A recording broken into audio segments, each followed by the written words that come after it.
this is an iHeart podcast. Guaranteed human. Do you want to find a stress-free way to buy your next car? Start at CarMax and shop your way.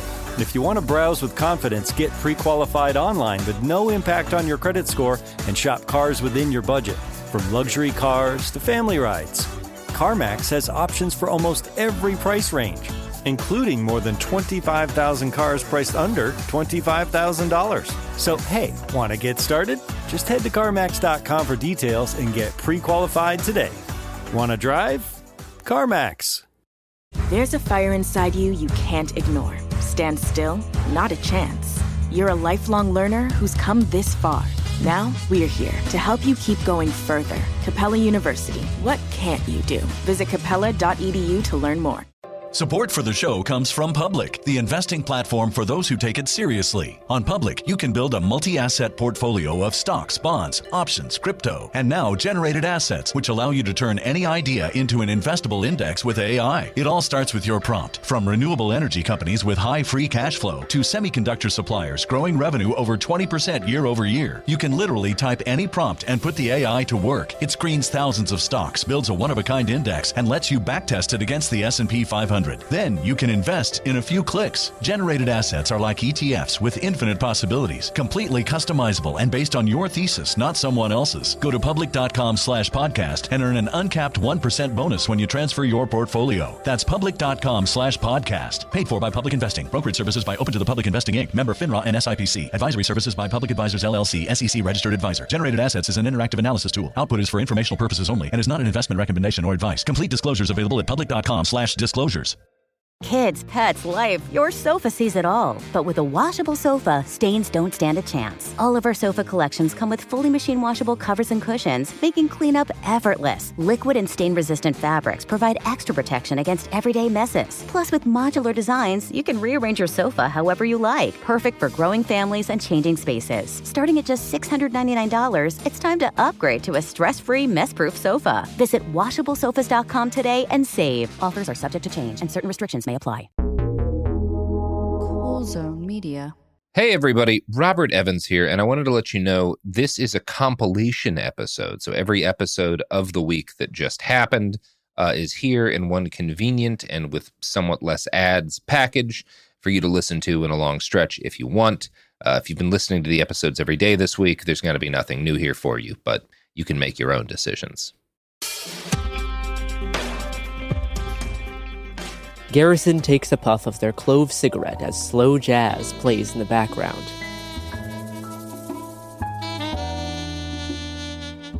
These sites ain't what they used to be.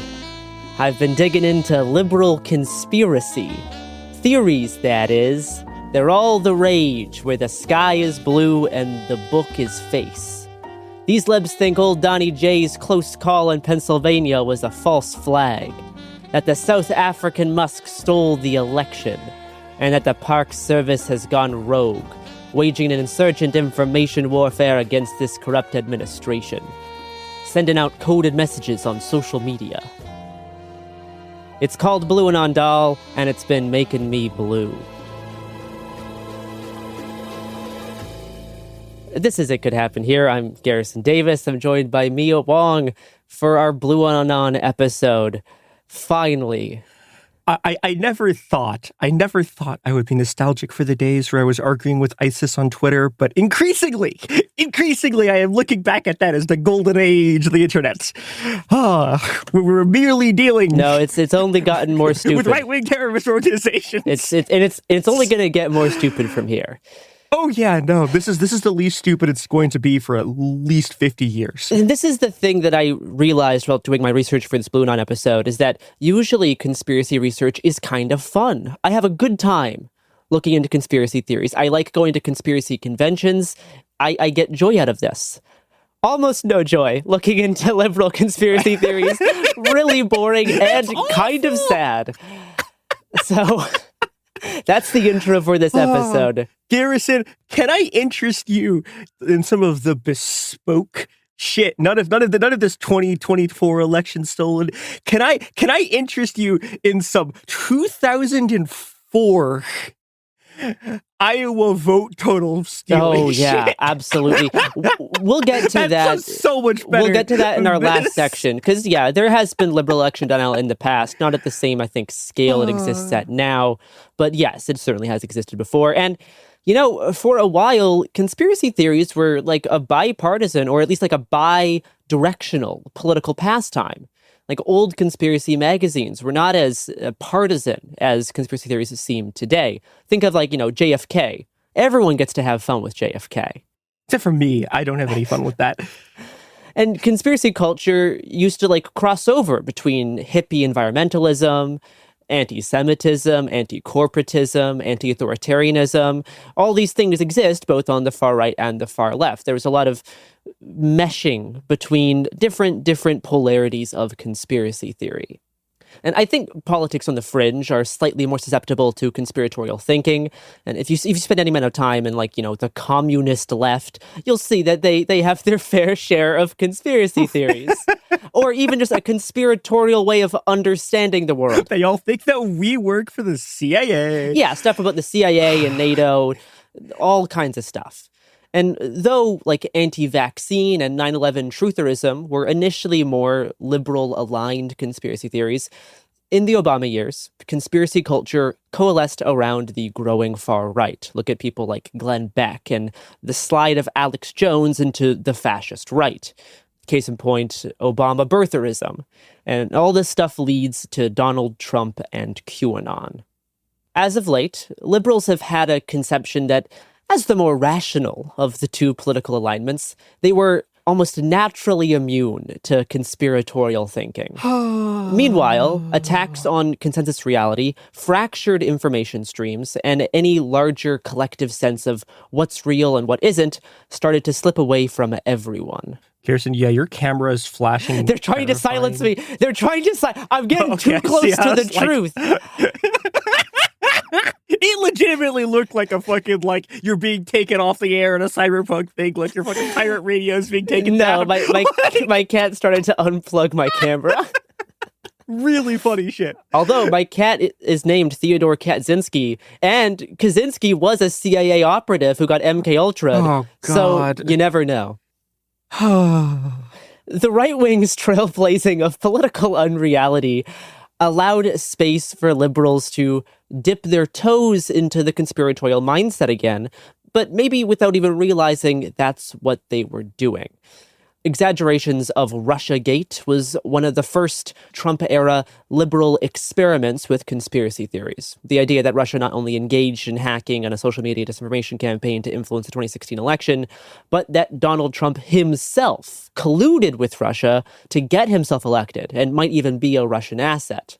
And even though those allegations were investigated and not concretely proven, the conspiratorial churn continued, emboldened by the media environment that the right has created. As QAnon accelerated during the second half of Trump's first term, so did the decline of American consensus reality, culminating in the Stop the Steal movement and January 6th, which were explosive manifestations of internet conspiracism which erupted in the physical world. A severe fracturing of reality took place. Any conception of a shared political reality seemed so far gone. And the effects of this loss aren't just contained to Republicans. But this also enables liberals and people on the left by opening up space for small reality tunnels to form, regardless of political ideology. The siloing of information channels makes it almost impossible to actually form a consensus reality. As the United States has embraced its political kayfabe, as everything gets more absurd, what loses is political mundanity. Liberals and the left were almost destined to become more conspiratorial in this current moment. And you can even look at how Newsom is like copying Trump's posting strategies, and even how people like me memeify and replicate Trump phrases, many such cases. We were all going to be pulled into this at a certain point because it's just more interesting. I'm going to quote from one of Mia's favorite books, The CCRU. Quote, Oh, God, no. conspiracy fictions are spun out of an all-encompassing narrative that can't possibly be falsified. because they want you to believe in their non-existence. To attempt to refute such narratives is to be drawn into a tedious double game. One either has to embrace an arbitrary and outrageous cosmic plot, in which everything is being run by Jews, Masons, the Illuminati, the CIA, Microsoft, or Satan, or, alternatively, advocate submission to the most mundane construction of quotidian reality, dismissing the hyperstitional chaos that operates behind the screens. This is why atheism is usually so boring. Both conspiracy and common sense, the normal reality script, depend on the dialectical side of the double game, on reflective twins, belief and unbelief. But disbelief is merely the negative complement of belief, unquote.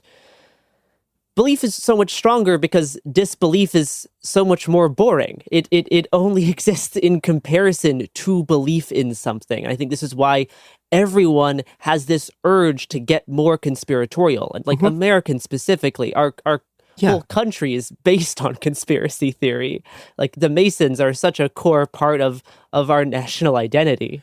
I fucking went down that tunnel. I went down the, like, if you ask me to start talking about politics in late 1970s, early 1980s Italy, I could start talking about how Italy was run by a rogue Masonic lodge. So that actually is true. If you Google propaganda due, you will find out this was actually on the front page of the New York Times. It was to be fair to the Masons, this was a rogue Masonic lodge. They had been expelled from the Masons for being assholes. But this is true. All conspiracies are true, but only about 1970s Italy. But it's more interesting, right? Like it's so much more interesting. Yeah, it is more interesting. And it makes it really hard to disprove conspiracy theories when the act of disproving it makes it feel like you're submitting to some all-controlling authority. And people feel like they're losing. Like and that idea of submission is why people get so pulled into conspiracy theories, because they think that believing in conspiracy theories is itself almost a form of resistance against, quote unquote, them. Yeah, which is very funny, because the actual operation of conspiracy is precisely the other way around. Like, conspiracies have been encouraged by governments forever. Like the Protocols of the Elders of Zion were like an op by the fucking czars. This was literally a Russian police operation, right?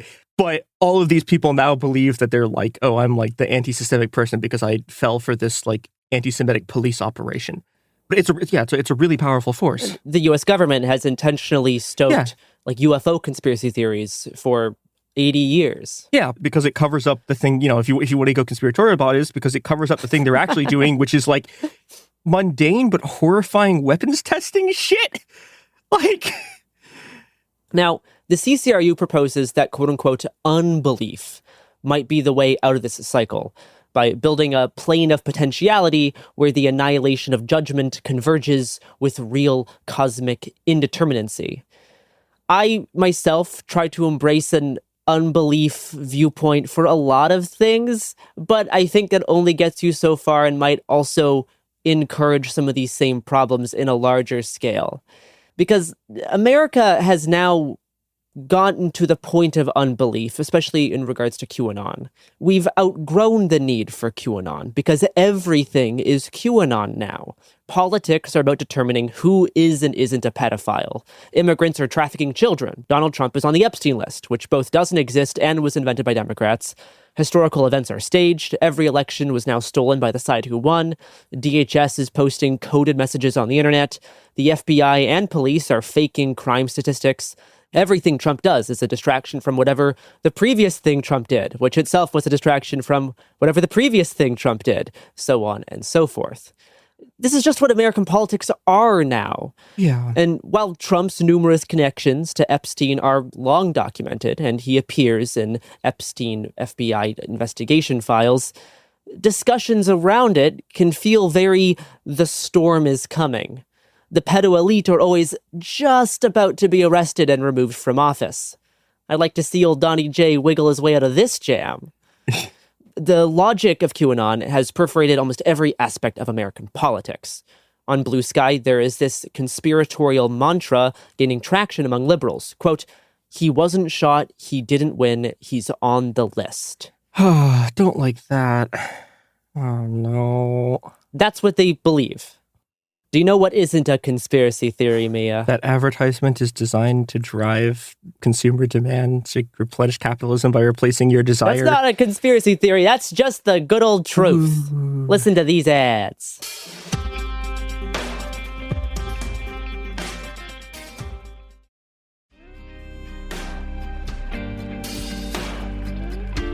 All right, we're back.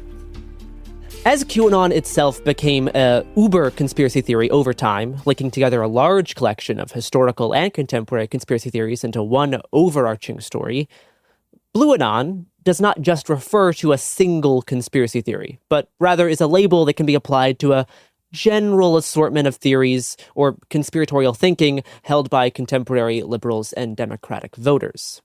I myself used a version of this term all the way back in January of 2021 for a since-removed YouTube video due to threats of violence, in which I used the word blue QAnon to describe Portland liberals who believed that Russia was staging Antifa protests to make liberals look bad after Biden's election victory. And some of the banners used in this video apparently had threats to the President of the United States, so YouTube took down the video, unfortunately. Wow. Even though the video was just outlining liberal conspiracy theories about this protest, thinking that, Russia probably made this banner.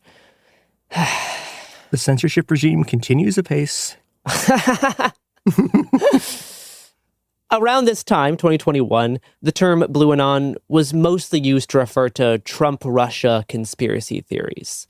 But there were a whole bunch of other liberal conspiracy theories in this era, like how pallets of bricks were being mysteriously dropped off at protests. And though I will say, this conspiracy theory was used by both people on the right as well as some centrist liberals.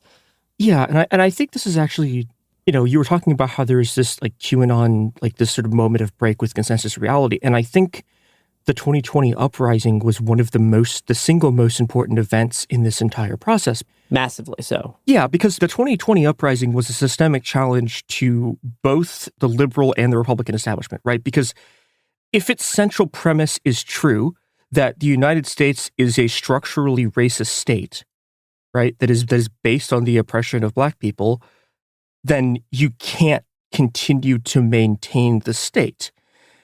And also, simultaneously, the thing that was incredibly threatening was that people were actually willing to go out and fight the police over this. And on the right, this obviously causes massive reality fracturing because they have to grapple with the fact that like most of the country was fine with burning a police station down. Or were they?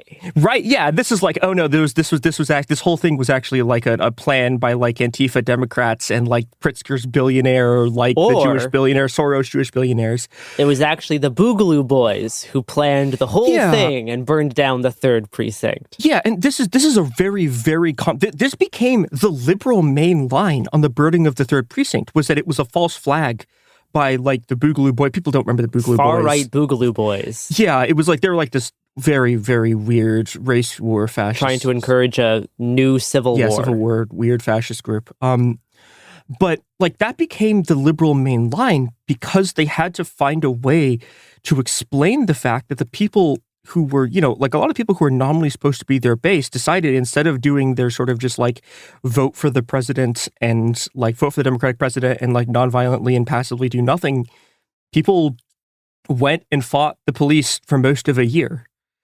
And this caused this massive fracturing where people had to believe that instead of there just being construction sites and people taking bricks from construction sites, as people have been doing for literally since the first brick was made, people have been taking them and throwing them at enemy authorities, right? Like Stonewall was a false flag. Yeah, right. Because the actual power of that uprising was so dangerous to the fundamental liberal conceptions of reality in the world. And that like the marginalized and oppressed people who they sort of claim to represent would take it into their own hands. The idea that, the state is structurally racist and so it has to be resisted, that caused people to just have to create these like this pure reality tunnels of like, oh no, actually any attempt to fight the police is a false flag that the police want to do. Or the burning of the 3rd precinct was actually like the fascists attempting to provoke people and that the state actually wants you to fight it. Because if you fight the state, then the state wins. And like, this is one of the reality tunnels that creates this sort of conspiratorial mindset where like the Boogaloo Boys at the Third Precinct, that's not just a thing from online posters. That became the main line of the Democratic Party because they also had to contain the uprising. And from there, and once that's the accepted narrative of the Democrats, then this pure reality tunnel conspiracy shit is now just baked in to the very core of liberalism as it attempts to recuperate and defeat the energies that were unleashed by 2020. And that's how we're here. That's a large part of it. Now, flash forwarding a few years. During the first half of 2024, especially in and around Biden's disastrous debate performance, the BlueAnon term began being used to refer to a collection of theories that a secret cabal of deep state elites, the news media, high-ranking Democrats and Republicans were targeting Biden to sabotage his presidency to make him lose the election. There's no such thing as getting old. There is simply being sabotaged by cue cards and camera lighting positions. Now, the BlueAnon term here is sort of a misnomer because, at this point, Russiagate and QAnon had very little in common. One viewed Trump as the Messiah, the other viewed him as basically, an antichrist/Russian asset. In the wake of the Trump assassination, Philip Bump penned a Washington Post article declaring, quote, "QAnon and BlueAnon rhyme, the similarities end there." And I have sympathies for this viewpoint, especially in the wake of January 6th, right? BlueAnon doesn't have satanic Wayfair child trafficking, but maybe it doesn't need to. No. In conspiracy theories, it's not just about the substance of the beliefs held, but the function and methodology of the beliefs. And in the past year, BlueAnon's function and methodology have started to parallel QAnon's more and more. Which leads us to the event that really opened up operating space for the mainstreaming of liberal conspiracy theories, the attempted assassination of one Donald Trump. Yeah. Americans are particularly susceptible to assassination conspiracy theories. It has kind of been woven into our national identity. Now, of course, Republicans, including elected representatives, developed their own fair share of theories about the attempted assassination of Donald Trump, but that's another episode. Here's a viral Facebook video. Remember Facebook? Oh, no. It's not that bad. Take a look at what happened. Fake ass shit, man. Stage fake ass shit, bro. Ain't no bullets flying or nothing, you know what I'm saying? If you know anything about a shootout, seen a shootout, you will see bullets flying, stuff getting peeled off. Man, ain't nothing going on, nothing getting hit, nothing getting peeled off. He definitely didn't get hit. He faked it all. The whole thing is fake, staged, and rigged, bro. This how they play y'all. They gonna make y'all vote for him now off the dump, you feel me? He been shot at. Y'all all gonna wanna vote for him. Y'all some fucking clowns, bro. The word staged spiked in use by almost 4,000% on Twitter, according to the misinformation tracker NewsGuard, appearing 300,000 times the day of and after the shooting. The term inside job also rose on social media, up by over 3,000%. With bots and inauthentic accounts adding to this chaos, an Israeli disinfo tech firm Cybra found that 45% of accounts using hashtags like fake assassination and staged shooting were inauthentic. Within a day, a post on X questioning the authenticity of the event gained over 50,000 likes. Quote, "Great camera angle, great quality, no Secret Service agent in front of his head covering the wound, conveniently placed U.S. flag." Unquote. Another got nearly 50,000 likes, asking users to, quote, "Raise your hand and repost if you think this was staged." There was a flood of posts, earning thousands of likes and millions of alleged views, which questioned why Trump was able to or allowed to stand above the crowd after being shot, yelling, "Fight, fight, fight," risking getting shot again. And while it, could have been possible that there was a second shooter, Trump was only able to stand back up after it was confirmed that Crooks was killed. You can hear it in the video, shooter down, shooter down. Secret Service was already aware of Crook's position prior to the shooting and had not located any other possible shooters. But reality does not matter here. Yep. I'm going to play a short clip from a YouTube video, which was uploaded just a month ago with over 85,000 views, explaining why someone feels it really easy to believe in this conspiracy now. Ladies and gentlemen, I normally don't go down conspiracy holes. I don't. But we know MAGA does. MAGA has gone down so many conspiracy holes and brought it to science that we've got people not giving their kids vaccine. We've seen measles rising in Texas. We had people not wanting to get the COVID. We had quarterbacks telling people to take ivermectin.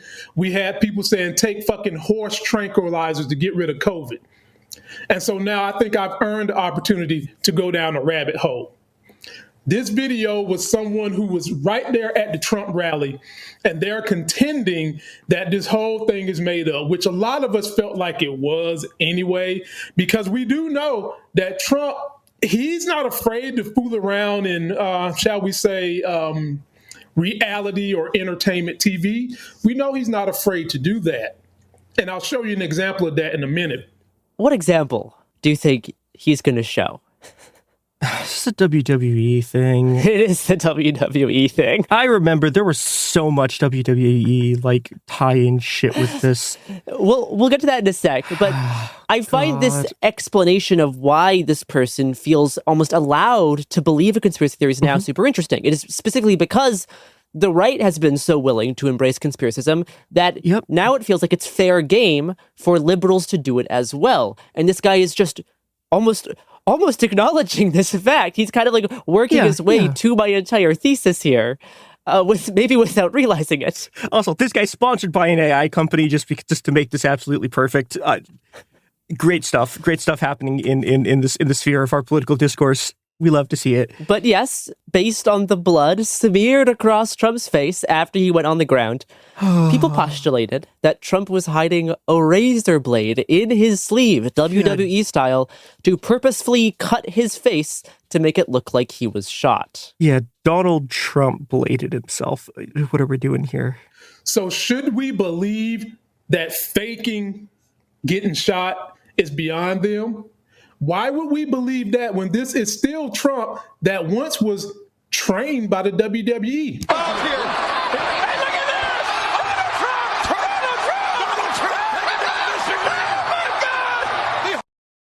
Wasn't those some convincing ass right hands he just gave Vince McMahon?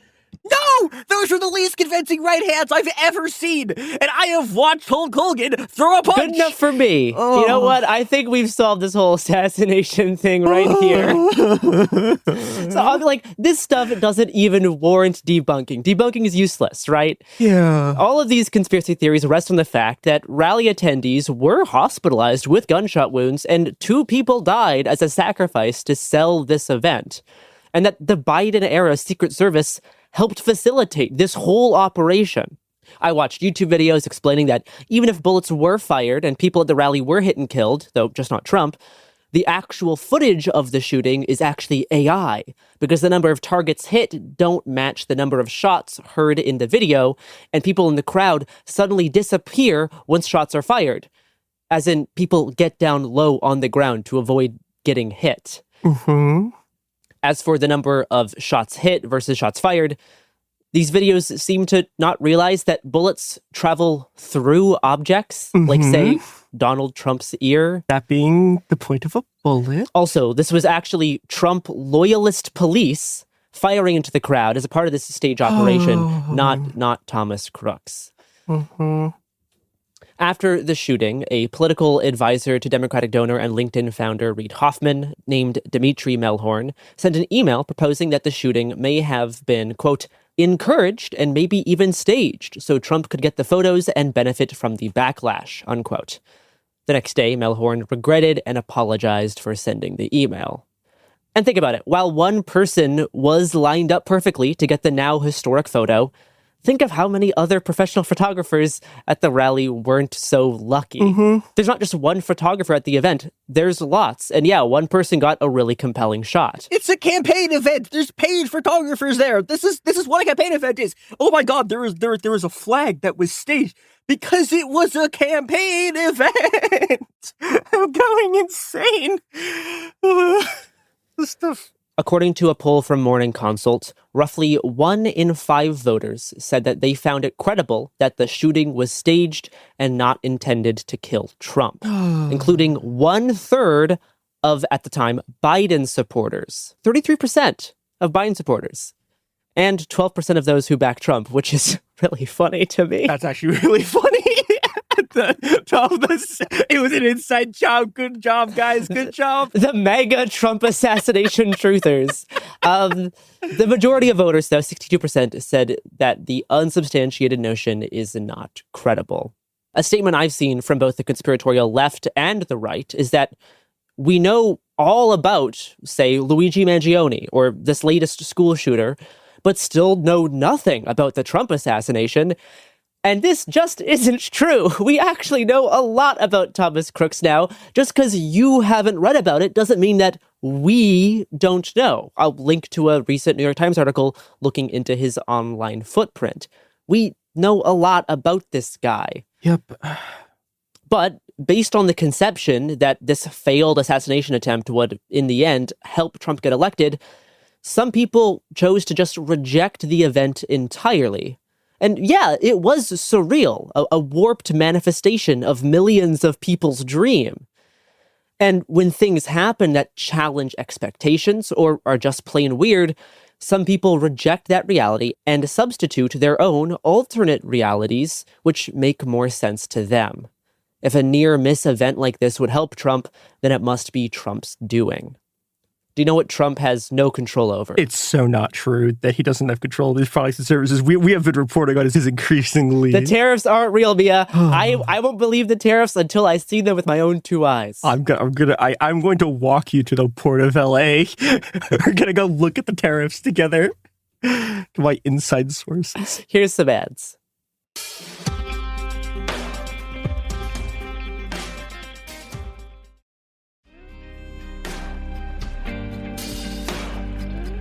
All right, we're back.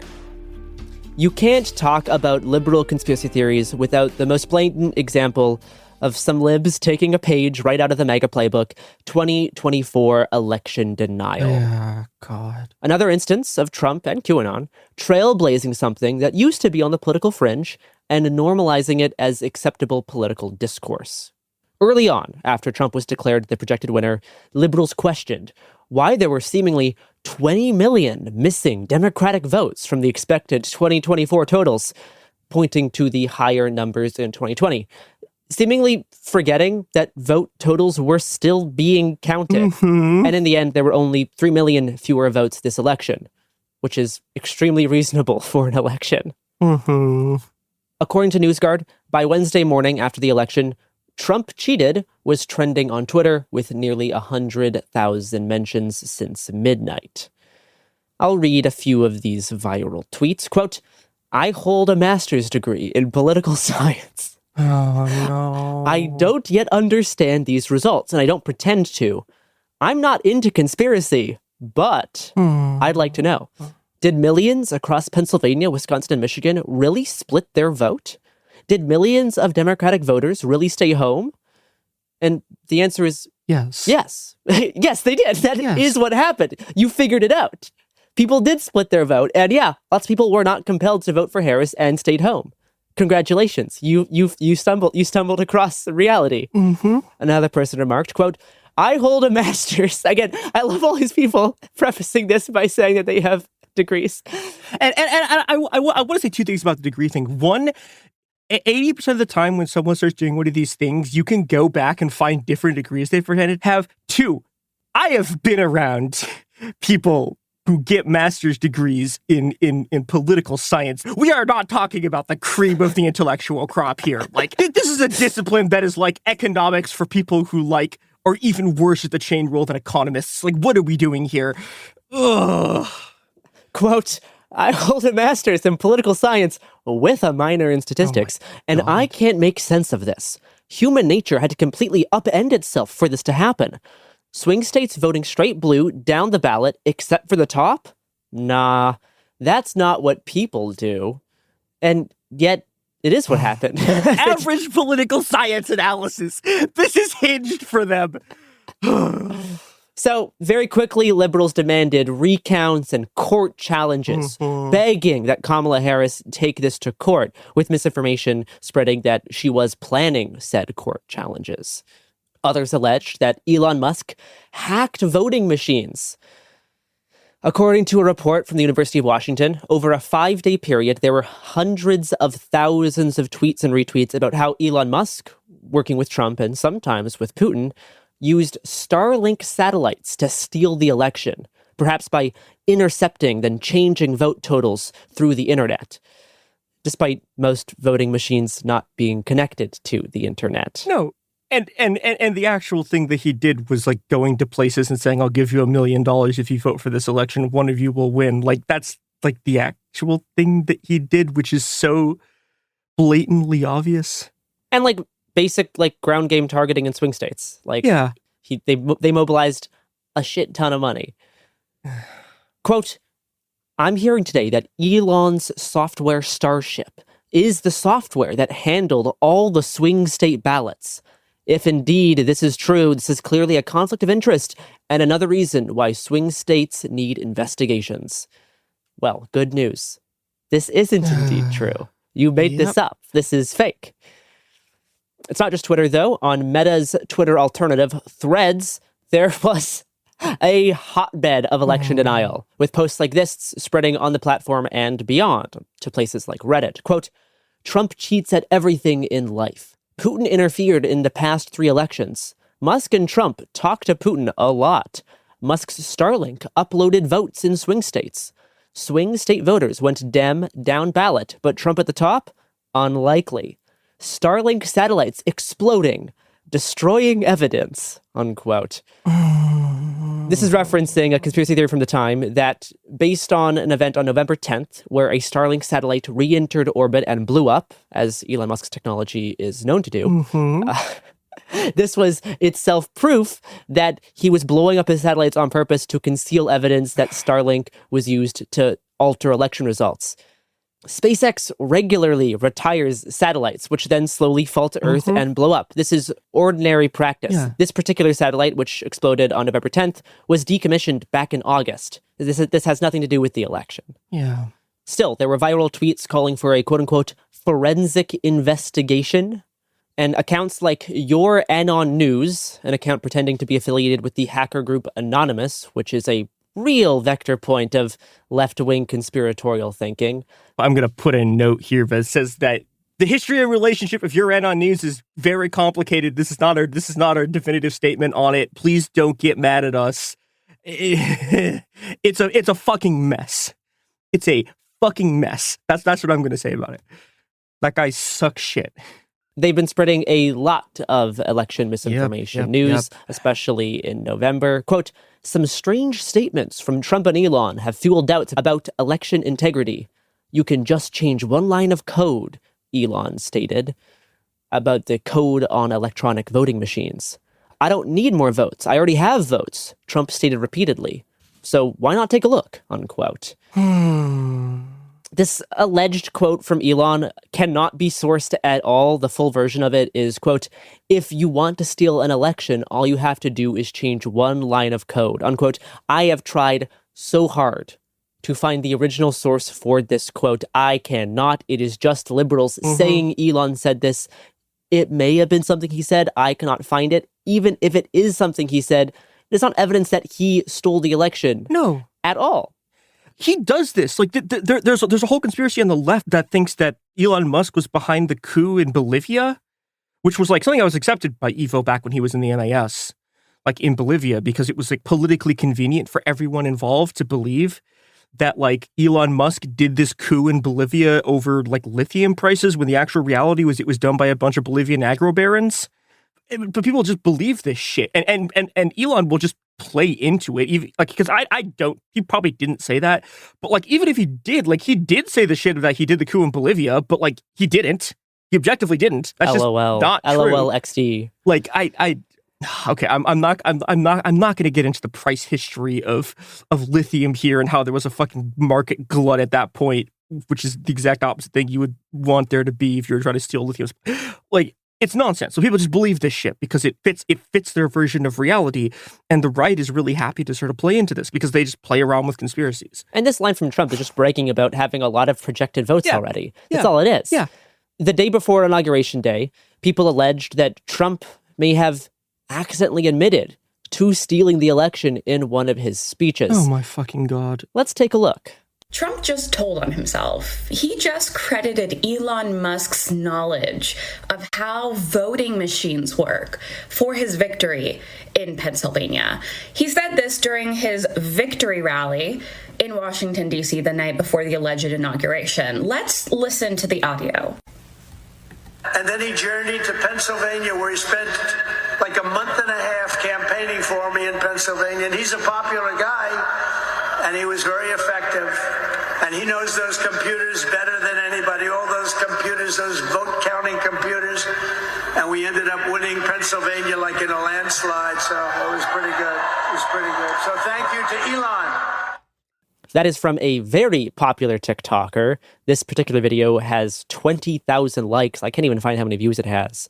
But there's hundreds of comments talking about how the election was stolen.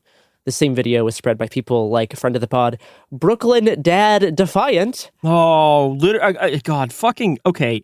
I need to spend 5 seconds. No, we don't have time. He's literally paid by the Democratic Party. Well, this is not a conspiracy. Used to be. Yeah, he used to be literally paid by the Democratic Party. He was a fucking oil guy. Fuck, God damn it. Sorry, okay.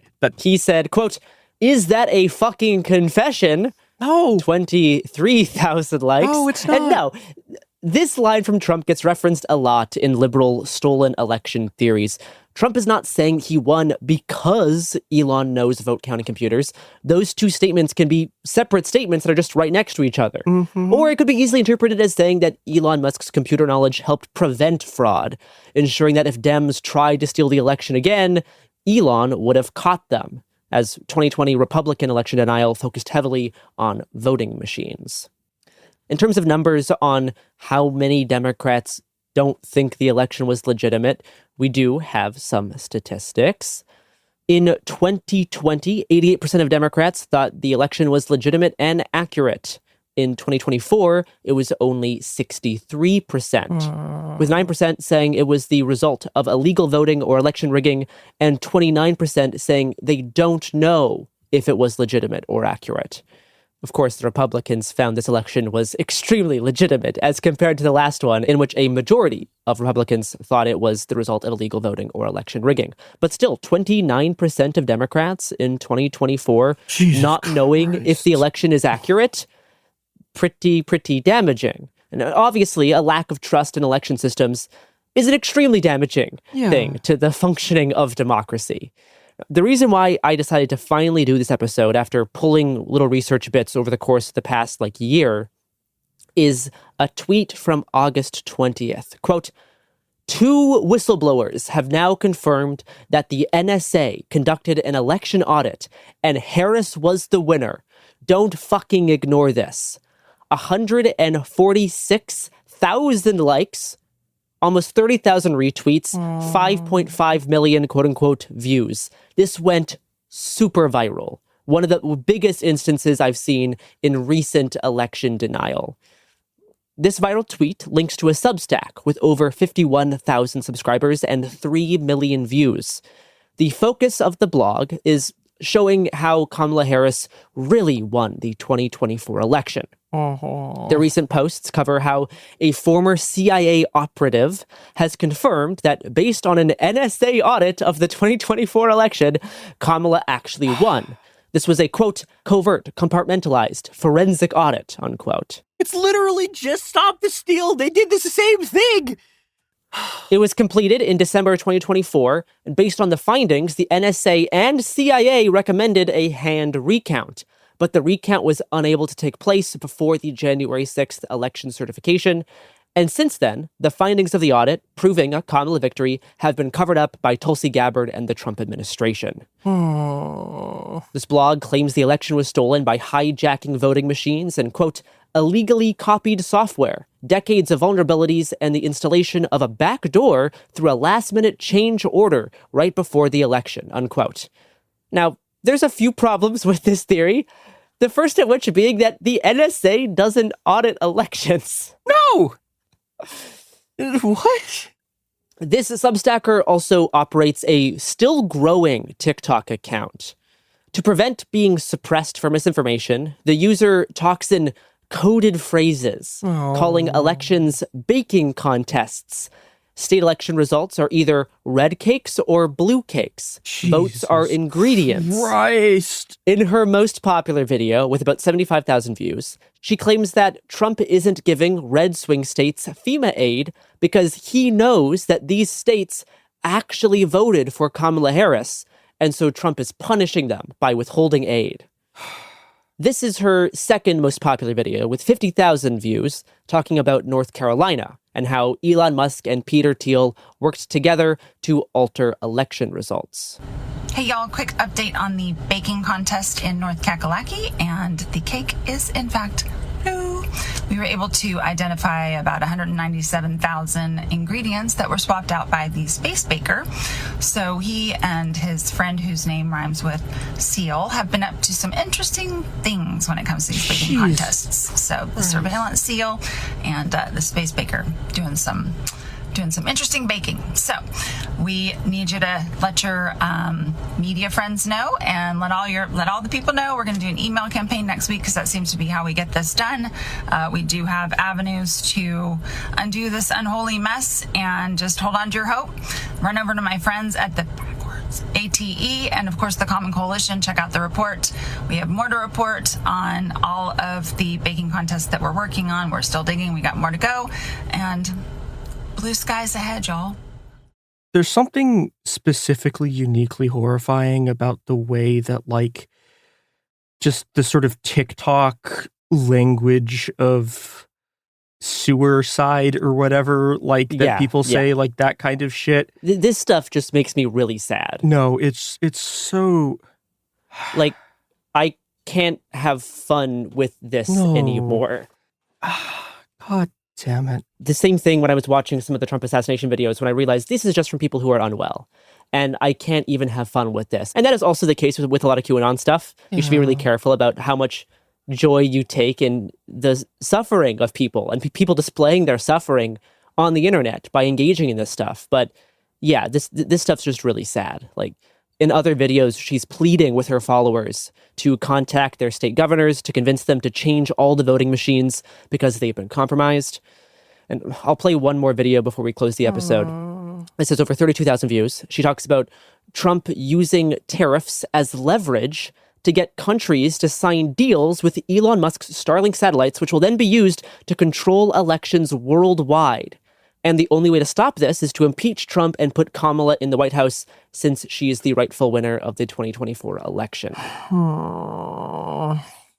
They take from their constituents. Now, to address the space cadet and how, look at what he launched last year in record time, 10 months, this low orbit DTC constellation, and look at what they're doing with the countries around the world. To get your tariffs removed, you have to sign a contract with the space cadet. Hello, this is not about any kind of, like, you know, internet in the rural areas, blah, blah, blah. Nothing about this is to be nice.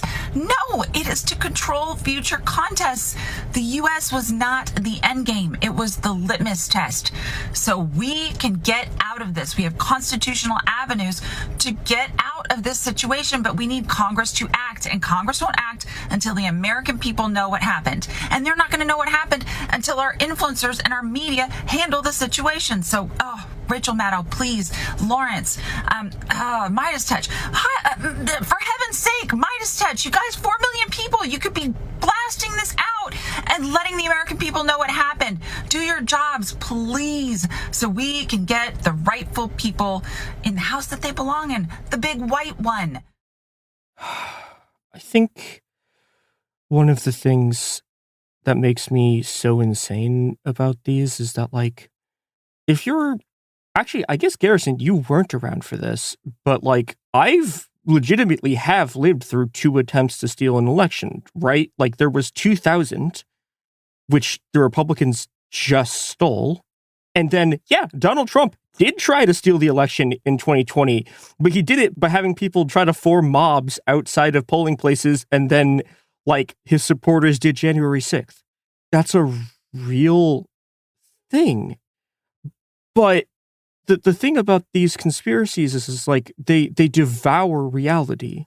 They consume it and strip it for its constituent parts, which is why you see so many, like, you used to see so many conspiracies that would, if you look at their giant conspiracy charts, they're talking about, like, the structure of the World Bank and the IMF, and, like, that's where the Bilderberg Group stuff comes out of, right? They love charts. The Bilderberg Group stuff is them taking the real structure of the International Monetary Fund and the World Bank, and then, devouring that structure and spitting back out conspiracy. And that's what these things do.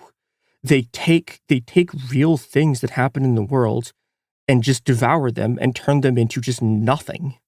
And it makes it harder to act because, like, yeah, we do live in a world where the Republican Party has, like, attempted to or successfully did steal 2 elections, but not this one. And if this is your mode of resistance, of hashtag resistance against Trump, that's useless. It's completely useless. It's not actually managing any of the effects of Trump on people, like ICE, like attacks on queer people. It's this fully contained non form of fighting. Yeah, and like you see this too on the left with CIA stuff, where it's like everyone is convinced that, like, the person they're arguing with on Twitter, like, is the CIA, and that the way that you combat CIA influence is by, like, spreading, I don't know, posting pro-Assad shit. And it's like, that's not actually substantively combating the influence of the CIA. It just feels like it is. And that structure of feeling is so powerful that it prevents you from doing actual action. There's been this new conspiracy theory gaining traction on Blue Sky a lot, that the masked people engaged in immigration enforcement, ICE, aren't actually ICE agents. They're secretly, quote, J6ers, bounty hunters, or thugs, oath keepers, Proud Boys. It's a big assumption to even say they're federal agents. They're not identified. We have no idea who they are. Could be Proud Boys or Oath Keepers or 3%ers, unquote. This is trying to push the blame away from the U.S. government, who is engaging in this action, ICE, onto these non-state actors, which people in their mind think are easier targets. And it's just a complete misunderstanding of power. And it's a misunderstanding of the current political situation. And it gives you no ability to actually stop the bad things ICE are doing. But I've seen this theory gain a lot of traction online. And in the same way that QAnon is a product of the cognitive dissonance of Trump supporters having to grapple with the fact that Trump, like, their God King, is in power and their lives still suck. This specific one is a product of the cognitive dissonance of, like, the fact that these people all supported ICE when Biden was the one running it, when, like, Biden fucking did his executive order to shut the border down, right? Like, when Biden was, like, doing concentration camps in the desert, they were all pro-ICE, and then they suddenly have to deal with the world where ICE is doing an ethnic cleansing, and they can't process that. And so the way that they attempt to cope with it is being like, well, that's actually not the real ICE. That's, like, J6 Proud Boys. It's a Groyper-occupied government. They're sending out coded messages on Twitter. Yeah. It's the same thing me and you did the episode about a few weeks ago in our dog whistle politics and the hunt for coded Nazi messaging episode.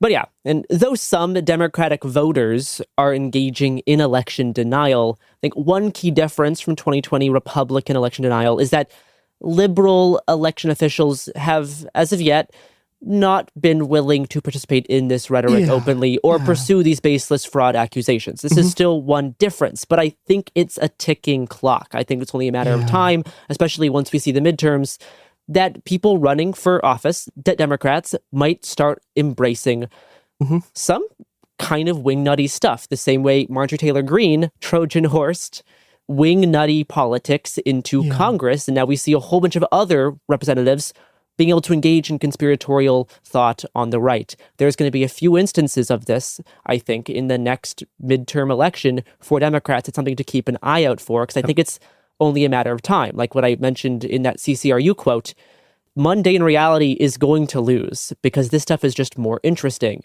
People are going to try to buy it, and it requires constant pushback. That does it for part 1, but there's going to be another episode tomorrow where I talk with Jack of the Alt Watcher Blue Sky account to discuss the latest evolution of BlueAnon and possibly the most QAnon-y extension of BlueAnon we've seen yet, the Alt National Park Service and their coded messages being sent out on Blue Sky and Facebook. So stay tuned for that tomorrow, and remember, you are not immune to propaganda.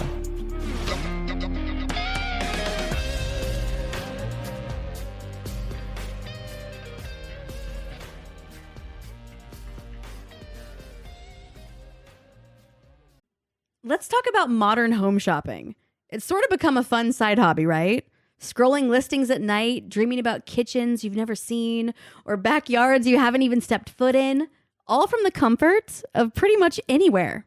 Redfin knows a lot of people like you want to own, but are stuck in this browsing mode loop. That's where Redfin flips the script. With listings that update within minutes and tours you can book right from the Redfin app, you can see your dream home the moment it appears. Now, liking a listing is easy, but actually landing it, that's where Redfin comes in. Redfin has over 2,200 agents with local expertise. And Redfin agents close twice as many deals as other agents. That means they want to help you win, not just window shop. Redfin is built to help you go from just looking to wait, this could actually be home. So become the newest neighbor on the block.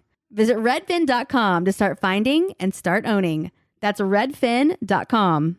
Support for the show comes from Public, the investing platform for those who take it seriously. On Public, you can build a multi-asset portfolio of stocks, bonds, options, crypto, and now generated assets, which allow you to turn any idea into an investable index with AI. It all starts with your prompt. From renewable energy companies with high free cash flow to semiconductor suppliers growing revenue over 20% year over year, you can literally type any prompt and put the AI to work. It screens thousands of stocks, builds a one-of-a-kind index, and lets you backtest it against the S&P 500. Then you can invest in a few clicks. Generated assets are like ETFs with infinite possibilities, completely customizable and based on your thesis, not someone else's. Go to public.com/podcast and earn an uncapped 1% bonus when you transfer your portfolio. That's public.com/podcast. Paid for by Public Investing. Brokerage services by Open to the Public Investing Inc. Member FINRA and SIPC. Advisory services by Public Advisors LLC, SEC registered advisor. Generated assets is an interactive analysis tool. Output is for informational purposes only and is not an investment recommendation or advice. Complete disclosures available at public.com/disclosures.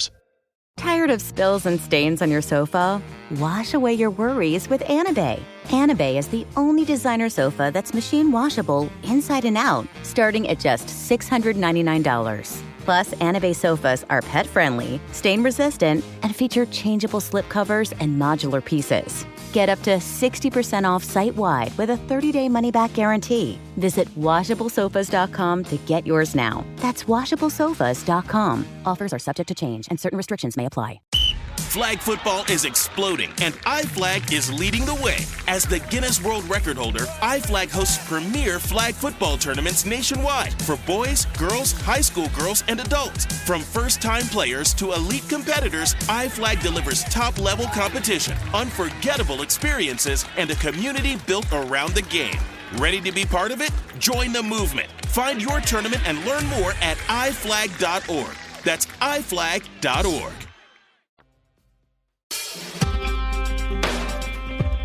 17, 2, 19, 227. General public, please disregard, as this podcast is fighting battles on multiple fronts. This podcast is It Could Happen Here, and I'm Garrison Davis. Last episode, I talked with Mia Wong about the trajectory of liberal conspiracy theories, specifically throughout the last 10 years. From Russiagate to Trump's staged assassination and 2024 election denial, this resurgence of liberal conspiracism has been dubbed BlueAnon. If you want more background on that, go listen to our previous episode. But this episode is about a new evolution of BlueAnon and possibly the most QAnon-y iteration we've seen yet. The Alt National Park Service. a social media engagement farming account that gained traction on Blue Sky and Facebook last February and March amidst cuts to the Park Service from the Trump administration. This account gained followers by posing as a group of anti-Trump dissidents from within the Park Service. And soon enough, it inspired a collection of other alt-government accounts like Alt-CDC, Alt-NIH, Alt-Yellowstone, and Alt-NOAA. The original Alt-National Park Service account basically never talks about the Park Service itself, but during the first few months of Trump's second term, the account started going viral by posting sequences of random numbers as ostensibly coded messages to other hashtag resistance fighters, though the account has since experimented with, altered, and refined their engagement strategies. To hear more about that and how Alt-National Park Service fits into this trend of liberal conspiracy theories, I talked with someone who has spent the past few months documenting and writing about this account. The person who runs the Alt Watcher account on Blue Sky and writes about their research on the blog Dispatches from the Online Void. So here's that interview. My name's Jack. I'm the user behind the account Alt Watcher on Blue Sky, and I've been following the Alt National Park Service for about 6 months, just documenting what they do and how they steal from journalists and how they're driving a lot of people insane, including me. What is the Alt National Park Service? Or first, what does the Alt National Park Service claim to be? Yeah, that's an important difference. The Alt National Park Service claims to be a loose affiliation of anonymous former parks employees that are either still employed by the Park Service and kind of working behind the scenes, or who were fired or laid off by the Trump administration and are now part of a nationwide coalition to resist the government. That's what they claim to be. What they really are is just a Facebook shitposting account. We're not sure if it's one person behind it or if it's a group. It's remarkably hard to find out anything about the person who is behind the account, who they are, where they are, and how they started this. But what they do most of the time is repost the work of journalists, directly plagiarize from news outlets, and post these vaguely conspiratorial things online to try to whip up engagement from their followers. I first became aware of this back in probably March of 2025, specifically when on Blue Sky, they just started posting a lot of numbers. Yes. I was aware that this account was created like in the aftermath of some Doge related cuts to the Park Service or like anti-DEI, anti-woke stuff. Mm-hmm. And then this account popped up claiming to be, like resistance from inside. To people who watch politics like seriously for their jobs, was very clear that this was not a legitimate organization. And then they just started posting numbers, mm-hmm. sequences of numbers, along with other cryptic messages. And this like immediately starts hitting like the QAnon bells. Back in July of 2024, there's a Washington Post article about the Trump assassination conspiracy theories. Mm-hmm. But specifically, it was an opinion piece critical of terming liberal conspiracy theories as quote unquote BlueAnon. They said, quote, the main similarity of QAnon and BlueAnon is that they rhyme. And for a while, I kind of understood this criticism and agree with parts of it, because there was structural differences between some of how, liberals or like quote unquote the left engage in conspiratorial thinking and like the function of QAnon. The numbers thing started to really mess with that analysis, because then you started to see the actual like methodology and like the ideological function of QAnon start to get replicated in what is most likely just like engagement farming. But for the people who are following this account and engaging with it, and like it becomes like an important part of like their life and their perception of like hashtag resistance. Mm-hmm. And I think that's where BlueAnon actually proved itself as a term, was in March of 25. I guess let's talk about the numbers. You know what? I would love to talk about the numbers. The numbers are also what stood out to me. And that is why I ended up making my account and diving into all of this. During the pandemic, I got obsessed with QAnon, as just what is this? A lot of people did. A lot of people did. Look, pandemic did a lot of crazy things to us. Some people learned to knit. Some people got good at baking. I got really into learning about QAnon. And I'm a huge fan of the QAA podcast. I listen to that constantly. And as soon as I saw Alt-NPS post one of the numbers, I realized I'm reading this in their Q voice. Yeah. Their voice modulated voice that sounds like this whenever they would post. And I started reading all the numbers post that way. And just like you said, something clicked. And I went, I see what they're doing here. Yeah. And they've posted numbers many times. I've got my giant spreadsheet pulled up here, and I think they've posted something like 30 numbers. It's been a while since they've done it. But the thing that really gave the game away for me was during one of these numbers posts, they posted some random number and then replied to themselves and said, for discussion, what do you think these numbers mean? And I said, I see what's happening here. Kind of giving away the game there a little bit. Exactly. Yeah. This is not a group of government insiders communicating with, their coalition. This is the user behind a Facebook account realizing in real time that they've stumbled on like a gold mine for engagement. Yeah. We can just do this and people will do the work for us. And we're just going to say that out loud. And throughout like March and April, their account just like rocketed in popularity. Yes. I've not actually looked on their Facebook account. Besides like the post that you've shared, I've only seen them on Blue Sky. What is the difference of the presence on Facebook versus like Blue Sky? Blue Sky, I think they're at something like 900K. On Facebook, the last time I checked, it was about 4.3 million.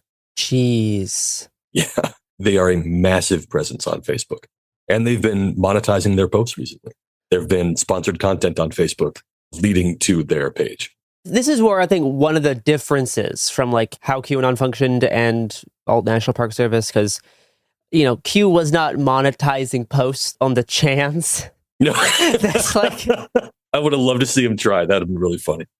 I do not see like this account existing as like a sort of operation to influence the political trajectory of the United States, the same way that the QAnon account at least evolved in that capacity, even if it started off as like a shit posting thing. Exactly. It certainly evolved with more of a malicious intent. The people behind, Q posting. Yeah, I think that's a big difference between them, is that this is straightforwardly an engagement farm. Yeah, using some of those tactics, especially like early on, but for a very simple reason, and that's making money on the internet, like everybody is trying to do. It's just like internet hustle culture stuff, with no grappling with like the consequences that has for like the psyche of people who engage with your content. Exactly, and the psyche of people who engage with this content is really what keeps me coming back to this project, because that is the real harm I see here. Like, the online grifters are a dime a dozen. People who sell stuff online, it's everywhere. It's inescapable. What's unique about Alt-NPS is that they are trying to make money on convincing people that this is real. They're not just selling #resist shirts or whatever. They're trying to get money out of people by convincing them that they really are part of a shadow resistance against Trump, and that you can buy their shirts, or you can straightforwardly just send them money for things like their Alt Junior Ranger program that they've said they're starting. And if you send them $1, you're helping fund that program, and it's totally real. And the fact that they didn't mention it for 7 straight months after initially announcing it is something you definitely shouldn't worry about. Do you know what else you definitely shouldn't worry about? This short ad break.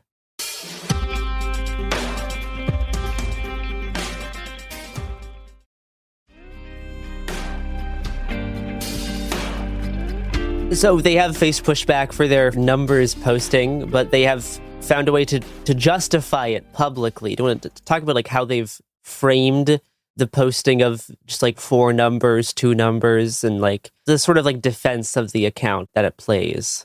Yeah, this maybe says something about me, but that was maybe the post that made me the angriest of anything they've done, because I have a deep-seated reaction to feeling like someone who thinks I'm stupid. And all I could think is, do you think I'm an idiot?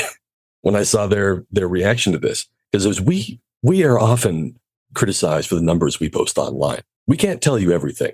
Sorry. And then they went on this big half explanation about stingrays and cell site simulators. Cell site simulators? Yeah. But they didn't explain what those actually do. They did not explicitly claim they were being surveilled by one.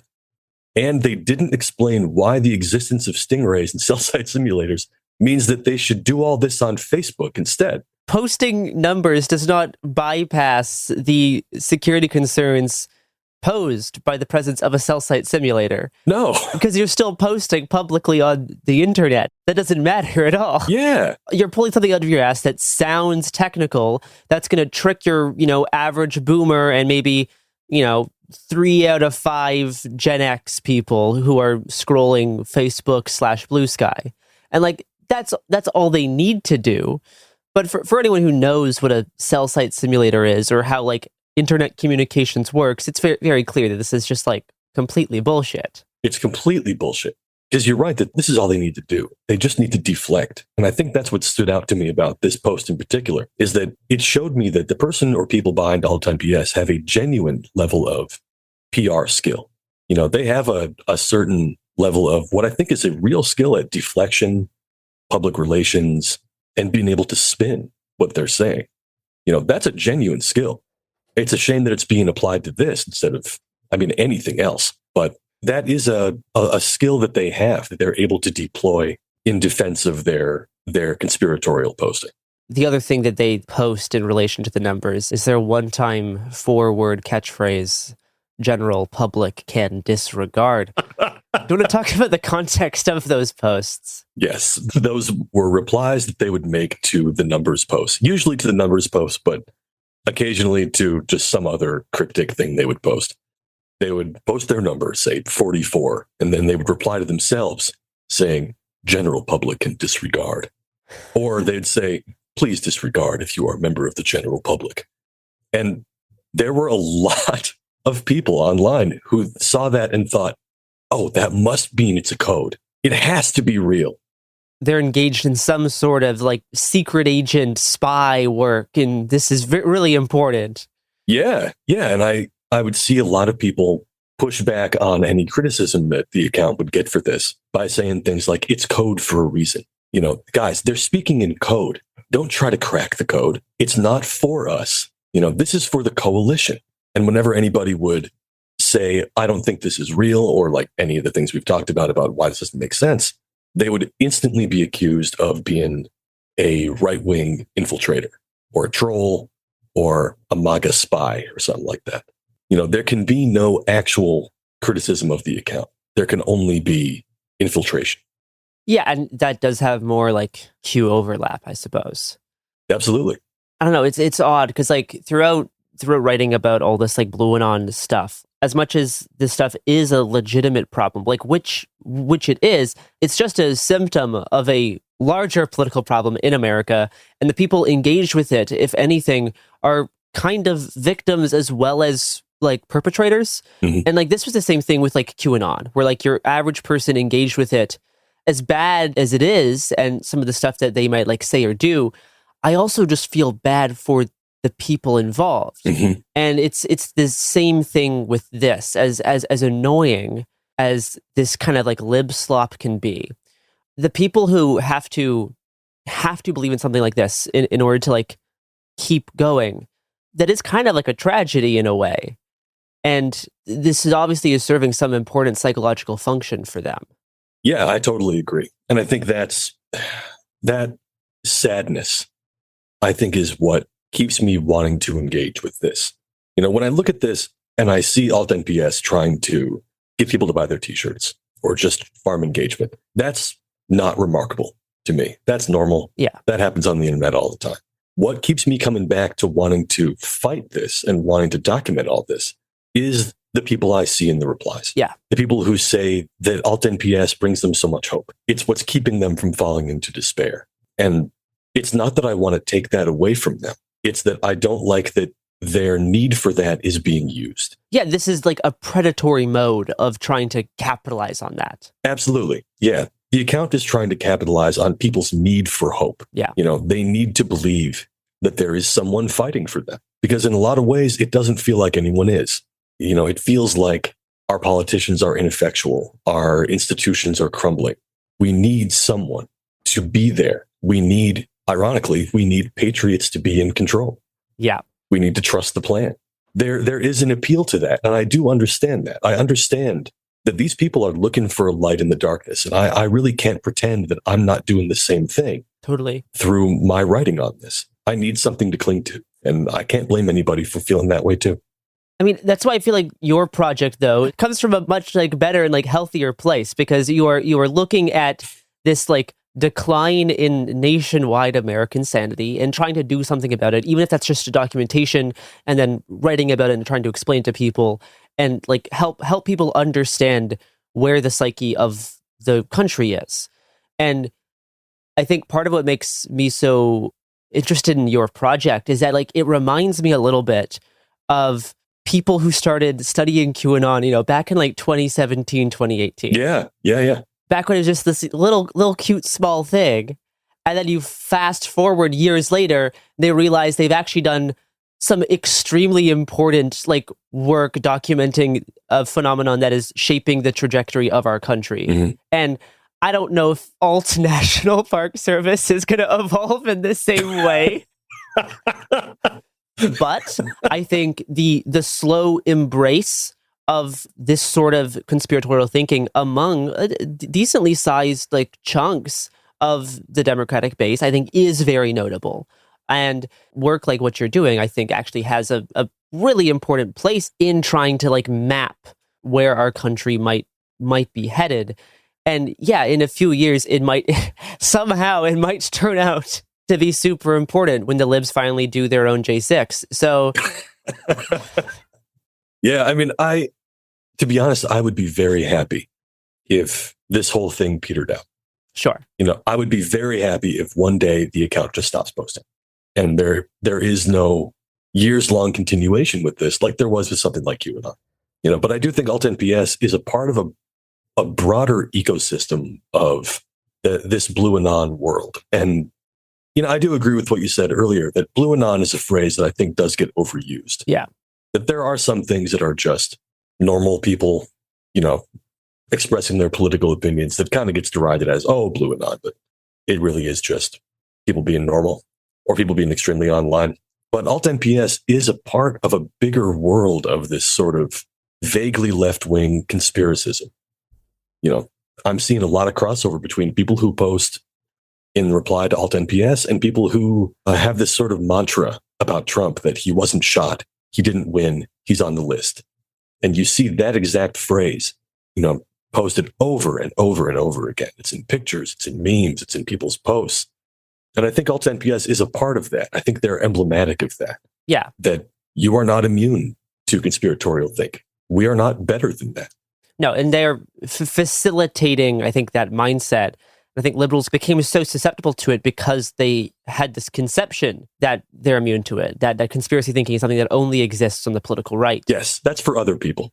And this is part of what I'm going to write about it, in general, but the way that consensus reality was sheared down so heavily during the first Trump administration and parts of the Biden administration by people on the right that weakened this notion we have of consensus reality, that then liberals kind of got blindsided by when events happened that were hard to understand or felt so surreal or bombastic, that it allowed a split that was already there to grow into a pretty wide opening, where you now believe that major historical events are fake and staged, that an election is stolen, and you're what does this remind you of? What yes. What are the things you're saying remind you of? Isn't this part of why you're against the Trump movement in the first place? Yeah.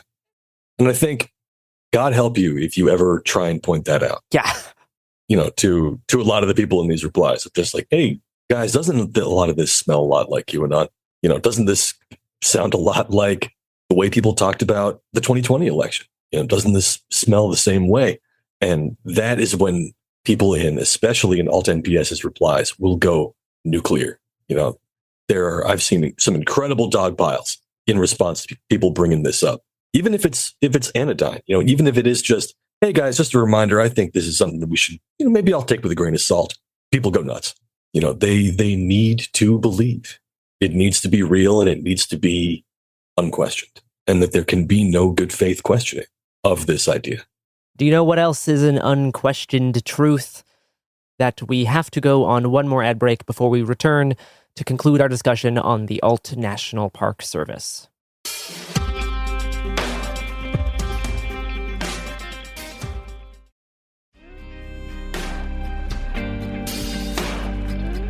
It's easy to see how they reached a certain ceiling on how much they can just numbers post and have that be a reliable method of engagement, that they've started to experiment with different types of posting to see what makes people stick, what can help with engagement over a long period of time, instead of just rocketing to virality first, but then having a stable audience. And now they're basically a news aggregator account, but deceptively framing where they are getting their news from. Yeah, they are a news aggregator account with massive caveats. Yeah, yes. Well, I mean, I think most news aggregator accounts are actually bad.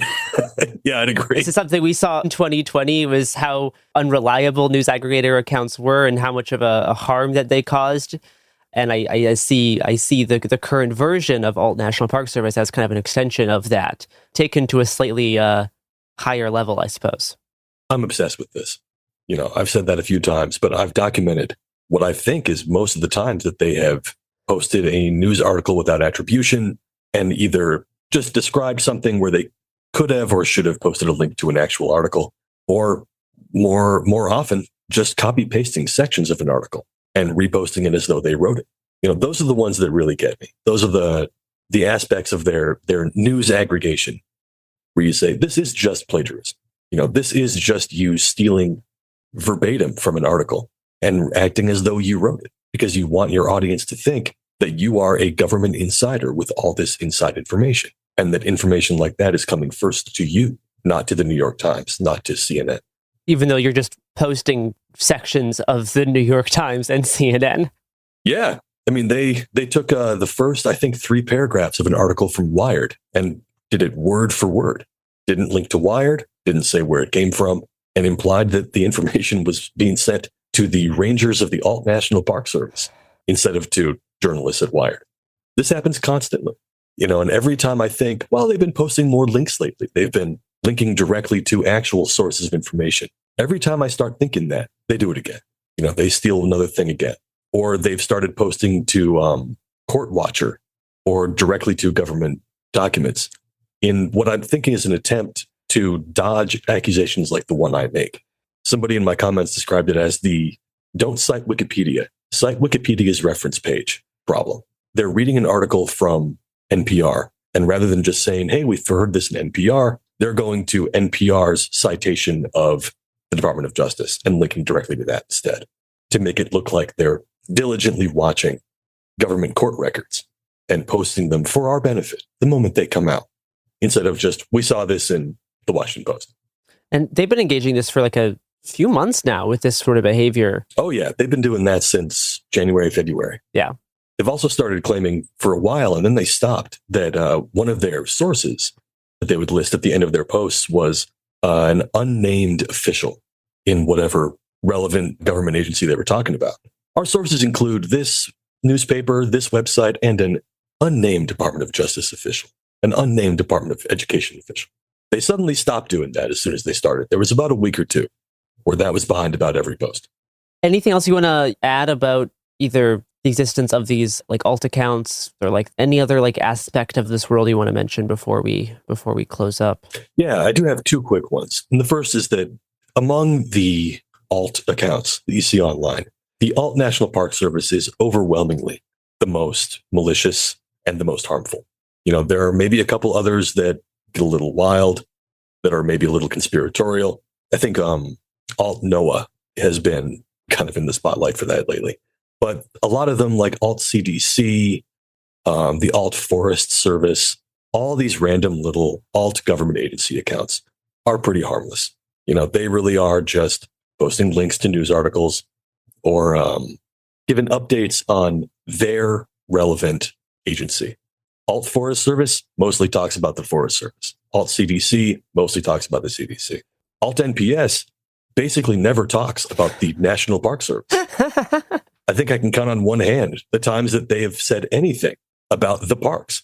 There was a point when, I think it was in the big, beautiful budget bill, where there were these massive cuts being proposed to the National Park Service. And they talked about the bill as a whole and didn't mention anything about the cuts to the Park Service. Well, you never know who's watching the communication channels. You got to be careful. There's cell site simulators out there. There's cell site simulators out there. And then the second thing is that I'm always very careful in my writing and in my posts to emphasize that the people who follow this account are not the problem. The account itself is. I always want to make sure to have a lot of empathy for people who follow this account because I understand why they do. I understand the hope they're looking for. And I never want to do what I see some people do in the replies to Alt NPS's posts, which is dunking on their followers. How do you rubes believe this? Do you idiots still think this is real?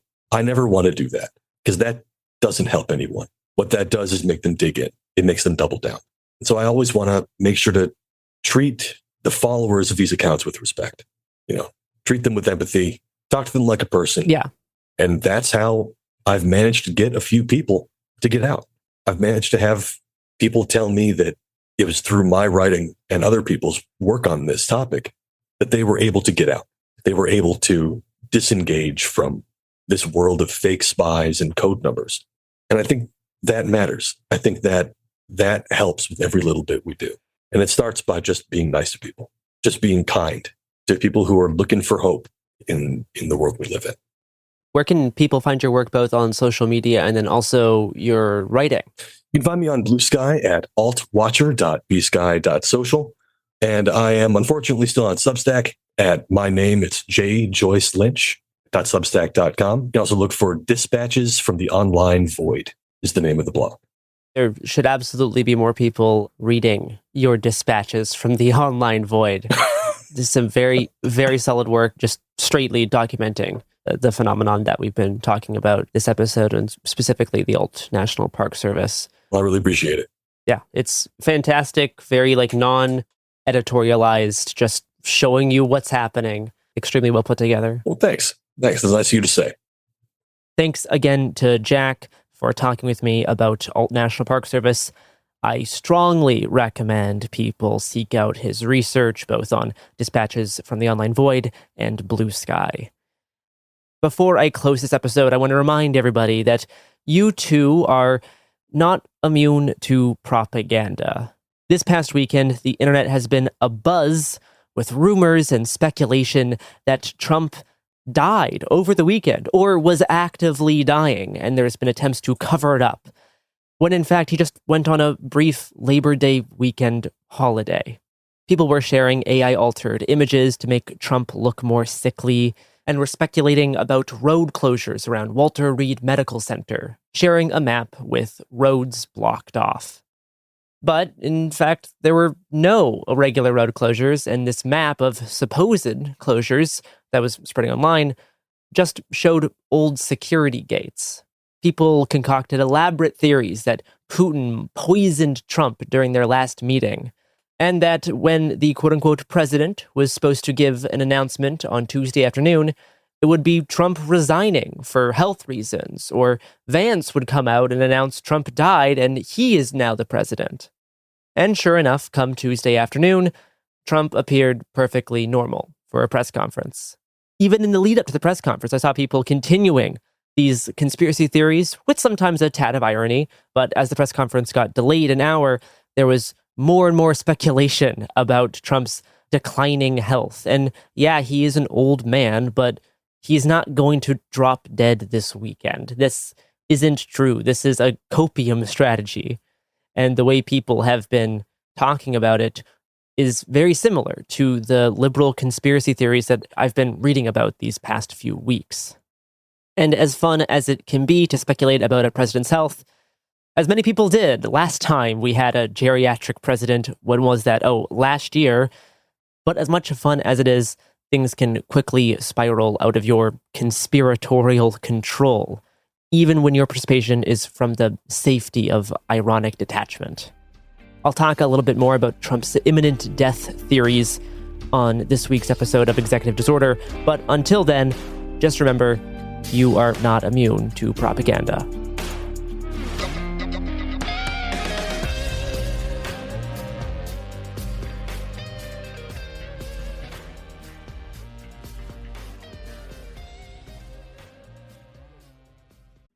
Let's talk about modern home shopping. It's sort of become a fun side hobby, right? Scrolling listings at night, dreaming about kitchens you've never seen, or backyards you haven't even stepped foot in, all from the comfort of pretty much anywhere.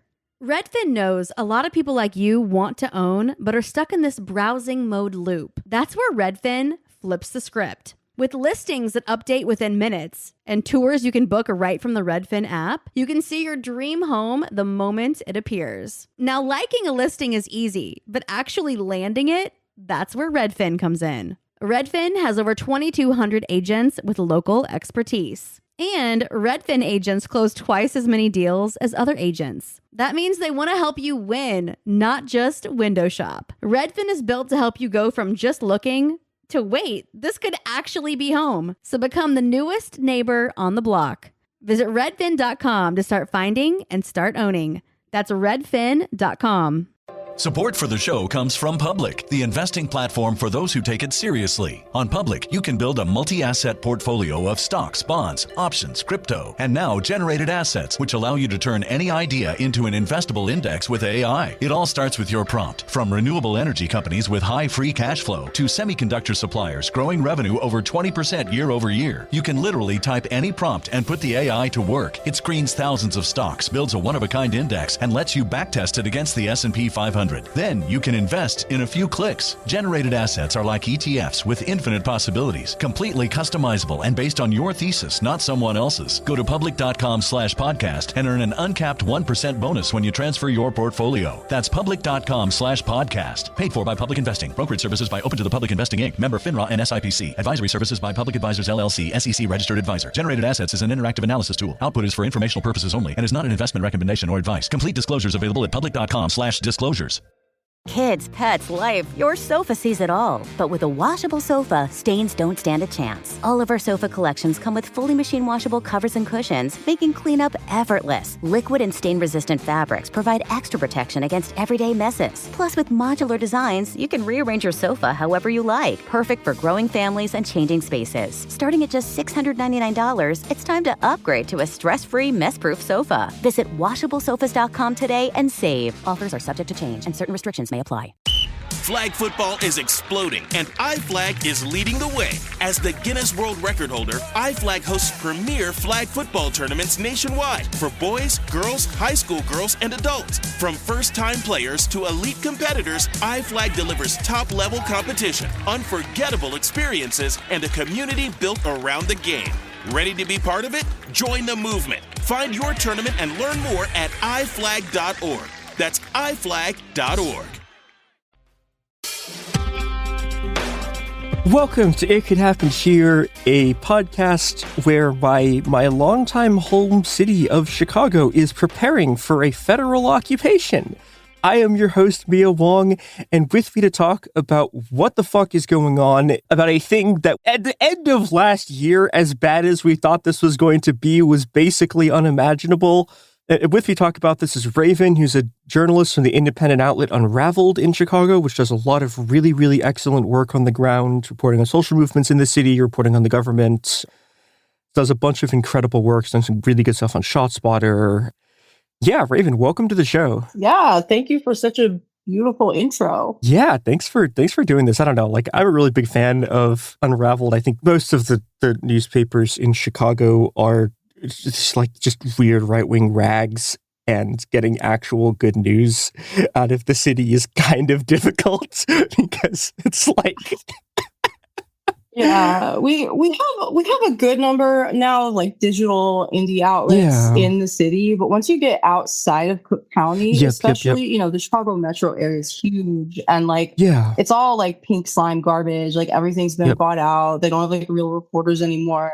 So it can be a huge challenge to cover things like just in the collar counties, which is coincidentally also where a lot of this ICE activity might be happening in the next 45 days, 30 days, however long it lasts. Yeah, so let's, I guess, from the jump, before we get into sort of the kind of long arc of ICE and the feds in Chicago over the last year, let's talk about Trump's thing to send in the National Guard and the stuff that people in the city are really concerned about. Yeah, well, there's kind of two things happening simultaneously, right? Trump is threatening the National Guard, which has been a thing, like threatening the National Guard against Chicago has been a thing with him for like a while. And it can be very difficult to tease out like what level of it is propaganda and what level of it is like really happening, right? But the other more important part here is we do know now, like conclusively, that DHS is planning a large operation in like Los Angeles style. So everything that's been happening around LA for the last few months is moving to Chicago. This is what the chief of Border Patrol has said. He just put out like a social media video that was saying they're trading palm trees for skyscrapers and bringing a few hundred guys with DHS, ICE, Border Patrol to Chicago. So it's pretty wild. I don't think I've ever seen Border Patrol in numbers on the ground here in the Great Lakes. We've always known it's like a thing that could conceivably happen because we're technically like a border city. Yep. But, to be staring it in the face now, knowing like it's real, like it's actually happening, it's obviously feels like a real emergency for our communities. Yeah, and I think that's the interesting thing, like talking to you and then talking to other people on the ground, is that like the National Guard deployment is what's getting all of the press. Right. And people really aren't that worried about it. It's worth pointing out. So we're recording this on the morning of like Wednesday, September 3rd. Yeah. So it's possible that stuff has changed by the time this episode goes out like tonight because the situation is shifting really rapidly. Right. But there's this whole fight over whether the Texas National Guard is being deployed here on a federal deployment. But people don't really seem to be worried about the National Guard, and I think kind of for good reason. They didn't really, they did some protest stuff, I guess, but like they mostly kind of are there to make it look like there's troops in the street. Right. While ICE and DHS does like the most horrific shit. Right. That's been sort of the understanding of what's happened in Los Angeles. And then in DC, it's gone a little bit differently just because they have so many feds already. So they've been able to do a lot of traffic stops in these little Fed tactical teams. So you'll have like some FBI guys, some DEA guys, maybe like an HSI guy. I just read in WAPO the other day, they've crashed like 6 cars in DC. It's really dangerous, the kinds of stops these guys are executing. They're jump outs, right? It's not like officer friendly, like pulling you over, license and registration, please. It's like really violent and they're in unmarked cars and they're like trying to surprise people. So that is, also what we're expecting to see alongside like the ICE operations is these Fed teams crawling through the city. I don't know when they're going to be doing what, where, but like I said, the Chicagoland area, the suburbs, everything around, it's very big. Yeah. There's every indication this isn't going to be centralized just to like downtown Chicago. Yeah. And like, I think this is something that's kind of hard to understand if you're not from Chicago, but like, even just the city proper is massive, right? Like it takes like, I haven't driven it in a long time, but like, I think if you're trying to go from like the top of like the north side to like the bottom of the south side, that's like 1.5 2-hour drive, right? It's massive. Right. And this naval station where they're basing operations isn't even in the city. It's 2 hours north in a different county. Yeah. So there are a lot of questions right now. I don't have the answers. Nobody's going to know until it starts. But, there are a lot of questions now of just kind of like, how far into the city are they even going to go? It's obviously, what we've seen out in Los Angeles with these like larger like workplace raids, like car washes and like Home Depot and stuff. It's really difficult to imagine them executing something like that in the city. I'm not going to say they couldn't try, but they would obviously need a lot of backup from Border Patrol to try something like that, even in the suburbs, which is what we saw in LA. That's who showed up those first few days when they were like tear gassing the fuck out of everybody. And it was just like crazy. That was Border Patrol. Yeah. So what our eyes are on is something like that. And to your point about the National Guard and the press, it's part of the issue is like the politicians, the electeds, like they can't say no to the feds. They can't say no to ICE. Like ICE is coming, DHS is coming, no matter what they do. The Guard is a little more of like a political football for them, and Pritzker can push back. And there's like, the arguments about sending one state's troops into another. And so there's more legal option, all this stuff, right? But the FBI already has a field office here. ICE already has field offices here. Like there's just, I think also just a disconnect there because of like the way the news reporting works is like, well, we're reporting on what the public officials are saying. Governor Pritzker did say pretty clearly, actually, like, well, DHS is coming, ICE is going to do these operations and we don't approve it, but we can't stop it. Yeah. And I think before we get more into that, I want to pivot to talk about what the presence of ICE has been in Chicago already. And I want to kind of like roll the clock back to right before kind of like, I think like literally the weekend before the big confrontations in LA started. There was a pretty big raid at a check-in and a bunch of stuff happened with that. I was wondering if you could talk about that a bit.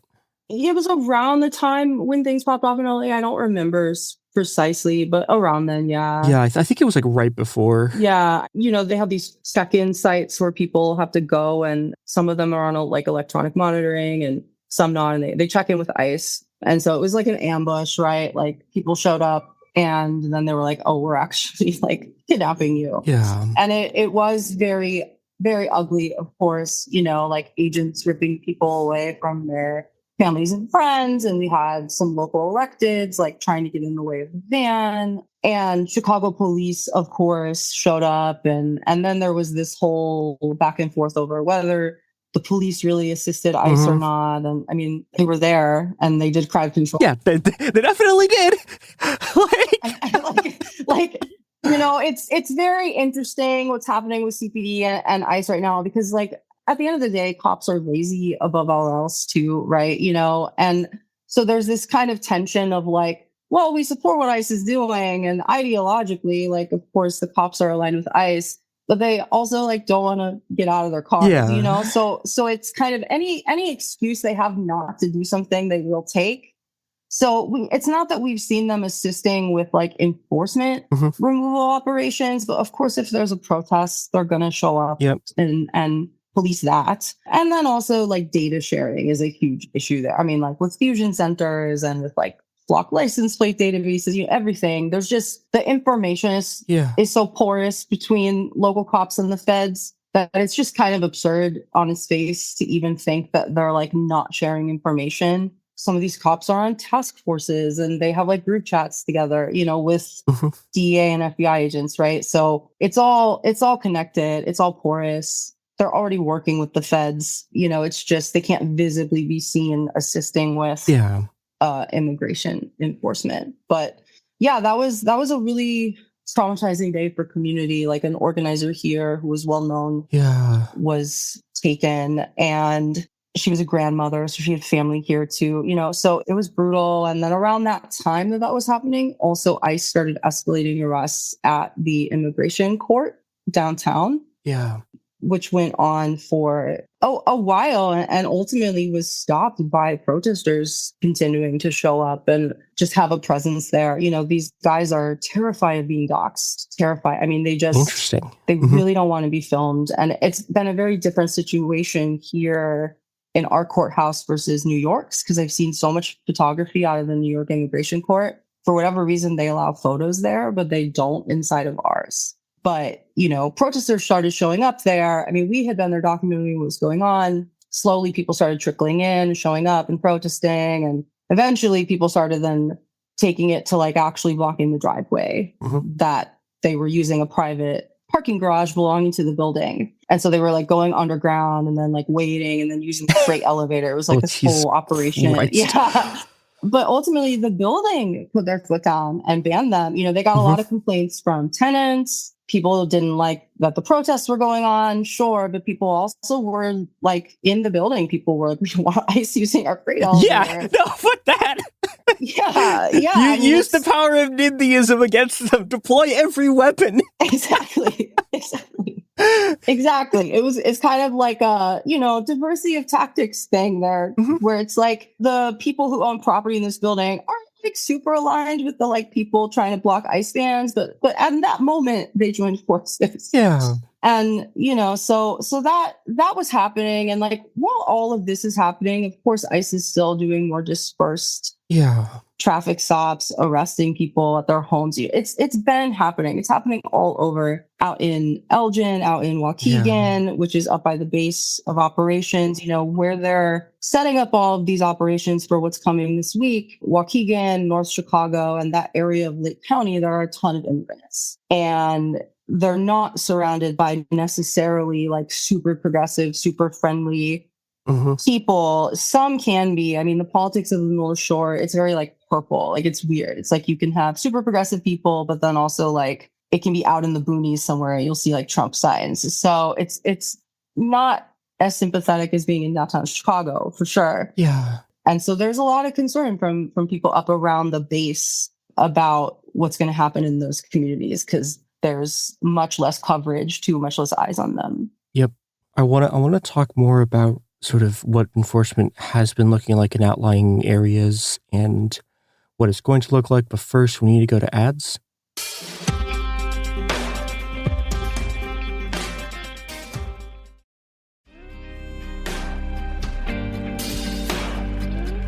And we are back. So I want to follow the train that you've been on about the stuff in the center of the city versus the stuff in the outlying areas and across Chicagoland in general, which is also just massive, unbelievably large geographic area. It has unbelievably large numbers of people, and also the concentrations get way smaller really quickly. And I think, I don't know, it seems like the resistance inside of the city proper had been pretty effective in a lot of ways, just in the sense of like shutting down the courthouse raids for the most part. But what if things looked like up near like Waukegan and like, in the sort of outlying areas in terms of like resistance and in terms of cooperation? Yeah, I mean, I've seen videos out of those places, really harrowing scenes like traffic stops where they're separating people from their families, showing up at people's homes.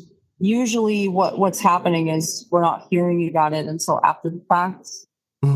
And in the city, there are like rapid response groups going by different neighborhoods. But I think in general, sometimes it just doesn't feel very rapid because people are vetting, they're verifying. There's a lot of false alarms. There's a lot going on. Yep. That's what I've seen that's happened out in the burbs.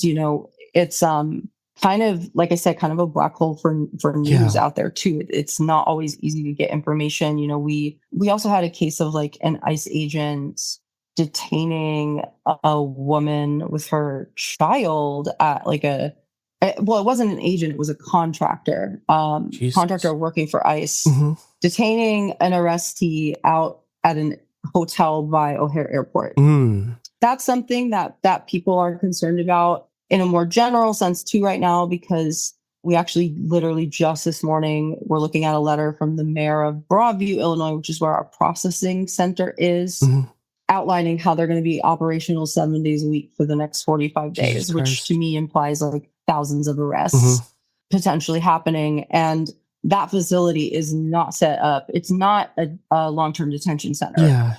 Overnight detention is banned in Illinois. So people have been kept there longer than they technically are allowed to, even without some huge surge happening. So it kind of, thinking about what's potentially coming and them using that center, it kind of follows that, there could be more contractors keeping people in hotels, like dispersed around. Like there's just not enough space at that facility to keep up with that. And so, because there are also backups in the ICE logistics chain, because like people have to be, they can't be kept here long term. So they have to go to Gary Airport to fly out somewhere, or detention center in Indiana or Wisconsin or Michigan. So I guess there's a couple of things, kinds of sort of resistance stuff I want to ask about. I remember back in 2018, I remember there was a bunch of efforts to block deportation flights out of the airport. Has that been still going? No, I mean, there was a protest at Gary Airport very early on in the year, actually. It was right after Trump was inaugurated, I think. Mm-hmm. I know a photographer who was arrested, some protesters. It was really random. It was towards the end of the protest, Gary police just decided to grab and arrest a few people. And since then, I have not heard of any more protests or attempts at intervention at Gary Airport. I mean, obviously it's not Chicago, it's in Gary. So, there's a smaller community there. People would have to travel to there. I don't know if any deportation flights are leaving from O'Hare. Yeah. I don't believe so, but don't quote me on that. I'm not sure. Yeah. And it's also I feel like O'Hare is kind of a soft target for that, in the sense of I mean, it's annoying to get there, but there is just a rail line that runs it directly into O'Hare, and you can flood it with a bunch of people pretty easily. Like what happened at the beginning of Trump 1. Right. We haven't seen anything like that.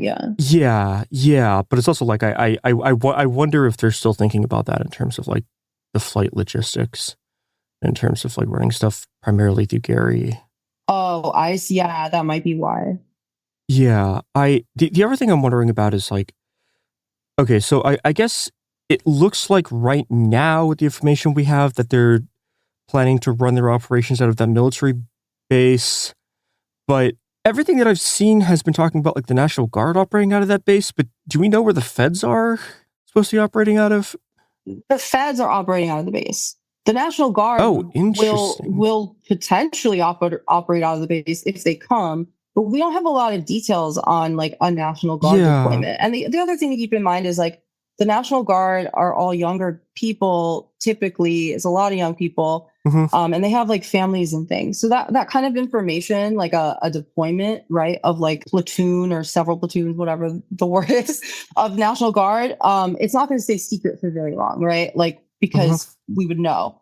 So I have not seen anything yet as of 12:30 noon on Wednesday, indicating that the National Guard specifically has rolled into that base. That could change at any point. I don't know what's happened in the last hour. I haven't checked the news. But what we do know is that the DHS operation, Customs and Border Protection, the feds that are coming, they are setting up a base of operations at that naval station. And the Navy said that they denied them lodging, and that they have to stay elsewhere, hotel wise. I don't know how that will work, because that's several hundred people. Yeah. I guess they're going to have to disperse a lot around the suburbs in order to do that. And I don't know the reason for the denial for the lodging. It could simply be they literally don't have space. People are actually training there, military and Navy and stuff. Yeah. It's not it's just empty. So they might not have had capacity for that, but supposedly they're going to be doing office space there. I think the letter also mentioned they can do laundry there, stuff like that. But yeah, I mean, that's something that, of course, people have eyes on, because if you can locate a hotel where people are staying, that's a pressure point.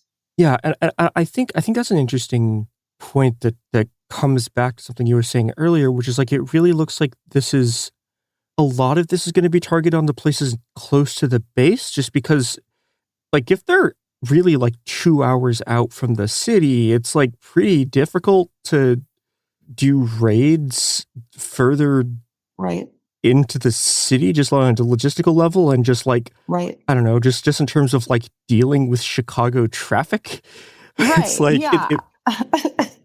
I don't want to exclude it as a possibility. It's definitely possible, but it's I just think when we look at inner city or urban policing, there are certain tactics that local police use that we see the feds also using, right? These unmarked cars, more covert operations, trying to move really quickly and get in and out, because they know that it's such a denser area. And if rapid response shows up, people start showing up, then can get unsafe, for them as cops. And so we do know that those tactics work. We know that this is how they've been doing operations so far. With more DHS agents and more Customs and Border Protection backup, could they try for something bigger in the city? I mean, yes, like we don't want to rule that out. Trust me. Like it definitely could happen. But I think given the numbers that they are trying to reach at this point, what we have to prepare for is it being really dispersed and just kind of everywhere, like, and like that traffic, like you mentioned, it's, it's like, obviously if they're driving at like 3 a.m. or something, they're not going to face as much traffic up 90-94, but like, there's also the like covertness of it too. Like you can't just drive a bunch of military vehicles down the highway for an hour and a half and not be sighted or spotted, right? Like, so then you'd be giving people more opportunities to potentially intervene. So I don't know. I mean, I think like we'll see them in the city for sure. We'll see them in the burbs for sure. Whether or not we're going to see like teams of like Border Patrol, in like full riot kit marching through like Pilsen, that I don't know. I think it's something that probably they want to do. I'm sure those dudes would be amped as fuck to like, be in downtown Chicago, like harassing people, beating up people. But from an operational security standpoint, like for them, it is like so dangerous. Yeah. So I don't know. So speaking of dangers, we're going to go to these ads and then we're going to come back and talk about, oh God, is rumors the right word to describe something that the governor is saying about the targeting of the Mexican Independence Day parade? But maybe not rumor, maybe just statement. I don't know. We'll figure out the verbiage when we return. Yeah.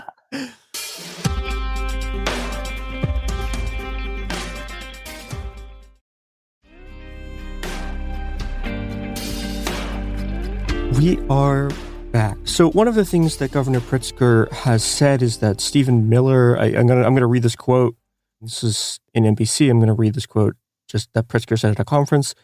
We have reason to believe that Stephen Miller chose the month of September to come to Chicago because of celebrations around Mexican Independence Day that happen here every year. And yeah, he further said, it breaks my heart to report that we have been told ICE will try and disrupt community picnics and peaceful parades, he said. Let's be clear, the terror and cruelty is the point, not the safety of anyone living here. So, yeah, I guess I want to start by talking a little bit about these parades themselves because they are a absolutely massive event in Chicago. There's like a big one in Pilsen, but also like I'm just all over the city. There's just a bunch of people driving around with Mexican flags, rocks. There's just people celebrating. It's really cool. Yeah, it turns into more of like a widespread like car caravan thing. Yep. So there'll be like a lot. Yeah. Like they'll jam up Lakeshore Drive, and like, here's the thing. Yep. I know traffic jams are annoying to like anybody, but when it's in celebration of something, Yeah, it rocks.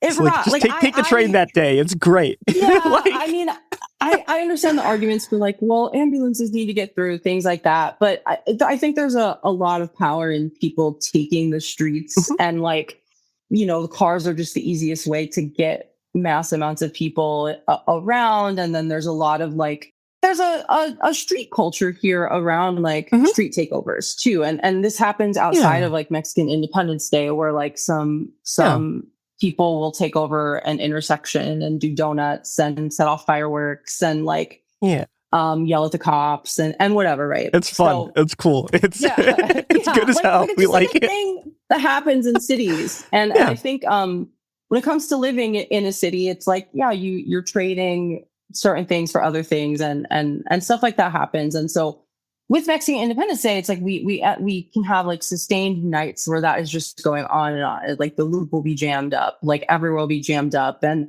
of course there's like the public safety people who like whine about it and Yeah, this is also like a big like white people of the city get really fucking pissed about this. Like every year, it's like, look at the Mexicans, blah, blah, blah. Like it's just like the most racist shit you've ever heard in your entire life. And then there's the people sort of below that who will couch it and like, public safety, da da da da da da. Right. And I'm gonna be really fucking mean to these people, which is like, if you're pissed off at a bunch of people like basically doing their own parade, you are not fit to live in a city. Like, get the fuck out of here. Like, fuck off. Go back to the suburbs, you dipshits. You're fucking losers. You're not fit for urban life. Like, eat my dick. This shit rules.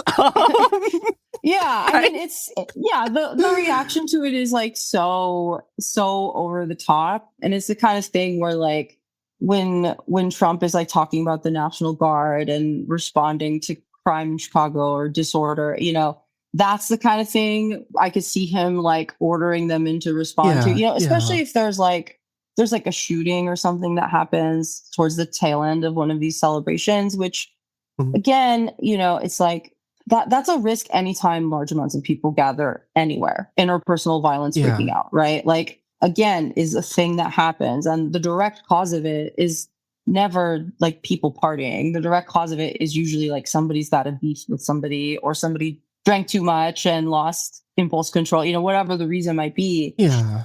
So I think that is like, I think that's what Pritzker is alluding to. It's kind of like the car caravan and stuff. When he says like Stephen Miller is bringing ICE to interrupt family picnics, like I don't know where he's getting that information. Like I don't know that is like specifically going to happen.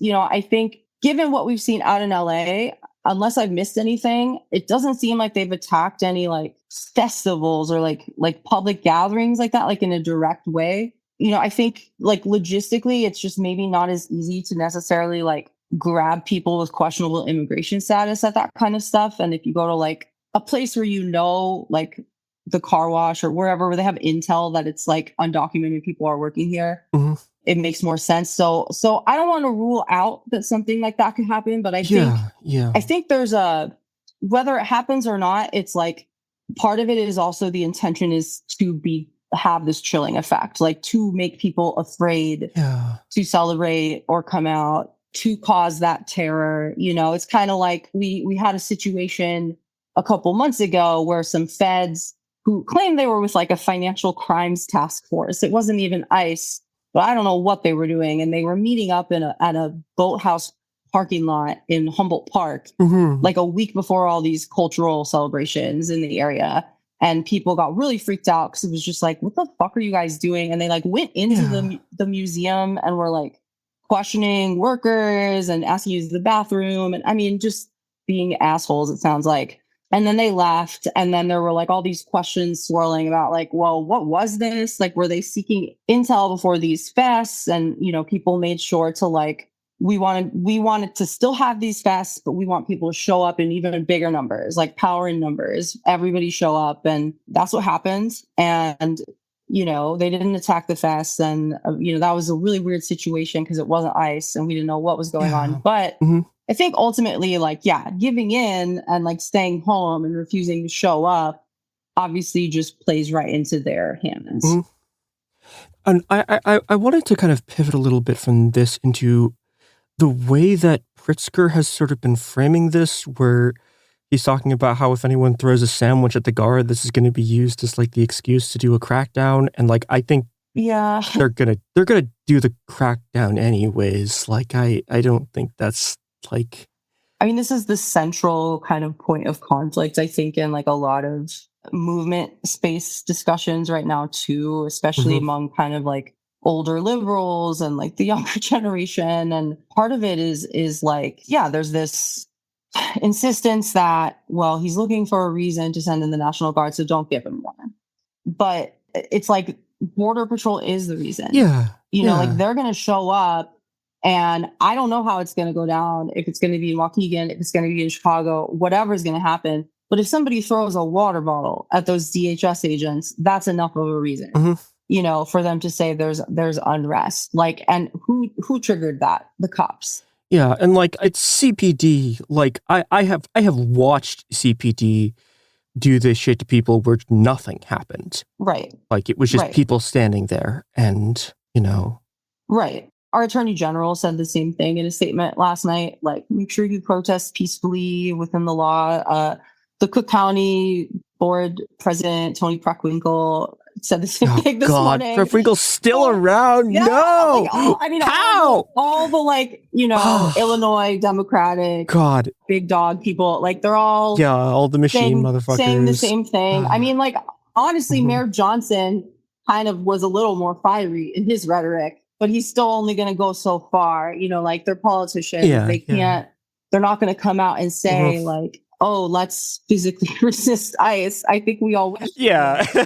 But it is like it is a very dangerous way to frame resistance, like to say, well, don't provoke him. It's kind of like living with an abuser or a bully and then blaming somebody for fighting back.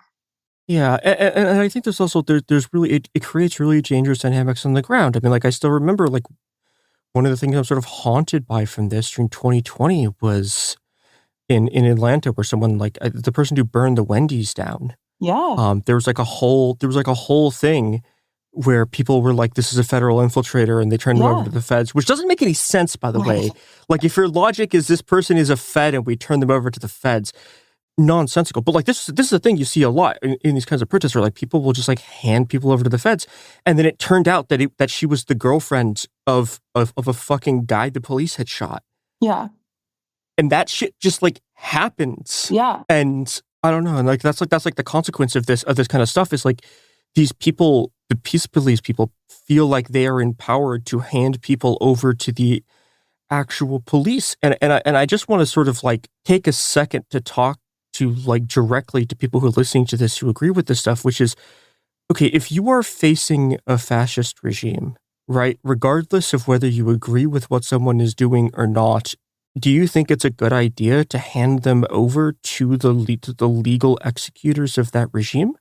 Like, would you hand someone over to the SS because they resisted the SS in a way you didn't approve of? No. What are we doing here? Right? I don't know. And I think this ties back to something from we were talking about at the beginning of the week of like the extent to which people have become convinced that like the ICE agents are all like Proud Boys or something because they can't imagine the institutions that they had supported for so long suddenly being fascist. And it's like, no, actually, like these organizations have always bent this way, and they're organs of the state, which means they're going to be subverted to enforcing the regime of fascism.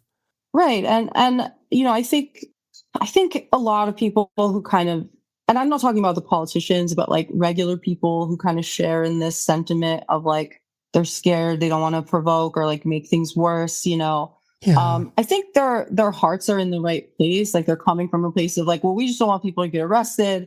We want people to be safe. Like, I think by and large, that's the motivation. But yeah, it's just kind of like a very shallow understanding of like how resistance actually looks and works in real life. There's also just like a worry for a lot of people that like, well, that kind of stuff might endanger others who want to show up with kids or families. And I think there just needs to be like a separation in space. Obviously not every protest or every resistance is for everyone, but at the end of the day, like some of these discussions kind of just fall to the wayside once things get to a certain point, because like, if Border Patrol rolls through your town, you're not going to be able to control how everyone responds to that.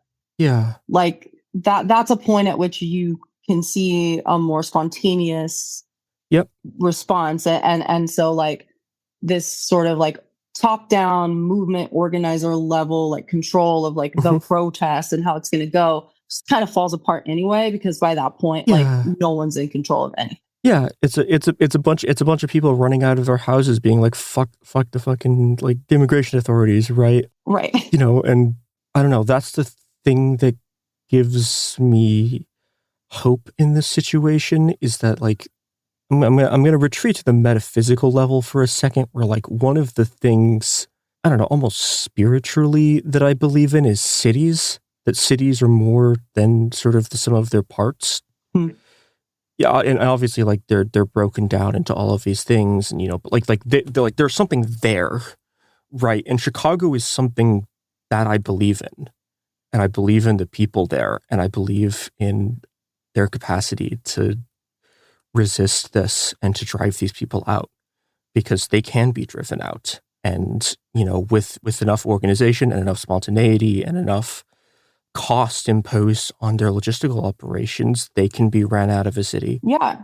I think the power of a city, it's not something that's clear until it's manifested, and you never know when it's going to manifest. But when it does, if you look at the entire federal deployment, and even if they bring in the National Guard, like we're talking about less than 3,000 people. Right. There are millions of people in this city. Right. This is a fucking flea in an ocean.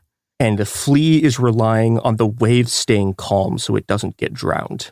And this is the thing that can happen. These people can be ran out of cities. They can be chased out. Their operations can be made impossible. They can be rendered impotent, and they can be made to retreat. And, you know, also something I'll say is this, like, the experience of watching these people break and run, because they will break and run. They can, and they will. And you can do it, is the most amazing feeling in the entire world. Because, you know, however powerful they look, they are beatable, and they know it. And that's why they operate with this sort of, you know, these like fear shock tactics, because they know that if you're not afraid of them, they can be defeated. There have always been more of us than there are of them. Yeah. Like, that's always been true. And they do rule by fear. And Chicago will fight back. And there's so much knowledge and history here of our urban Black and brown communities resisting the police. Even to this day, I see on TikTok every night videos of crowds hassling the cops or pushing them out of their hood. I mean, like, it's amazing.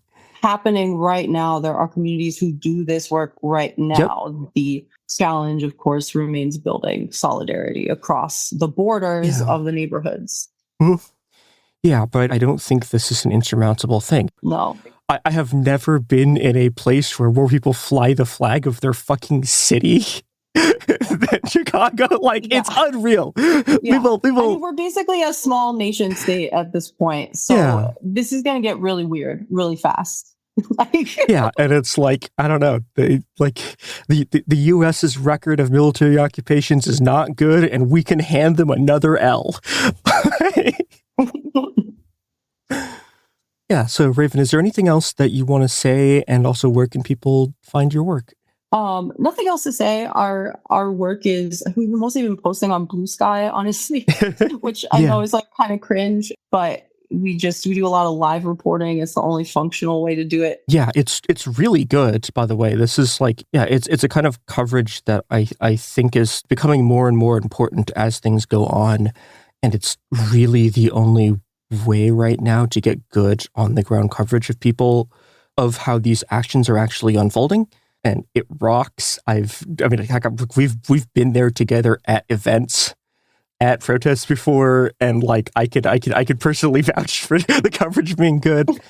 And and it's also like, I mean, we have a lot of these people on the show, but like, it really matters when the people who are covering a social movement are people who actually are in them and understand how they work, and like have been in these places. And so, I think it's really, really important work, and I think people should go support y'all, because it's great, and it's going to be more and more necessary as the occupation unfolds.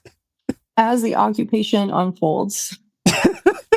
What a bleak, what a terrible world.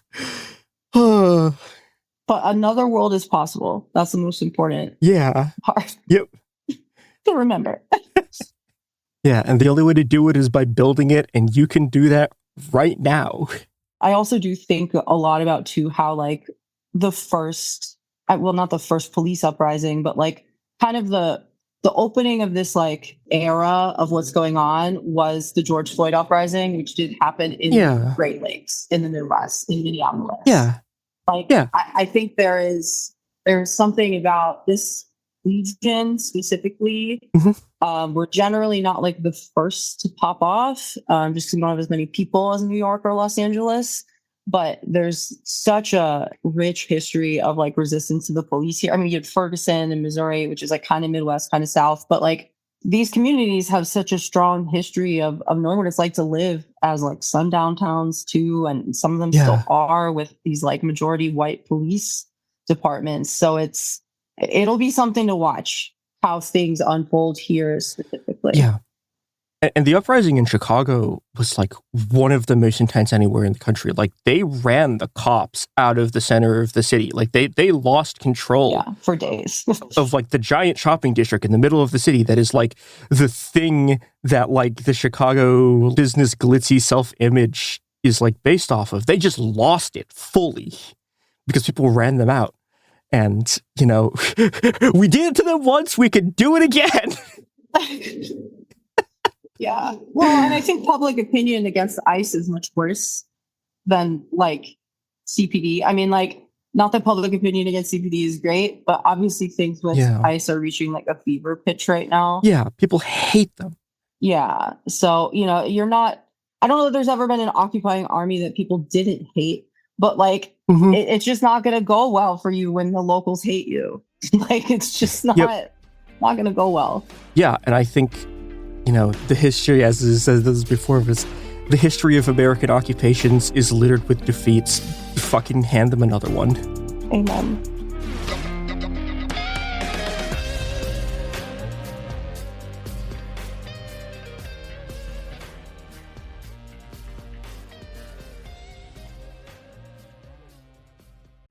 Let's talk about modern home shopping.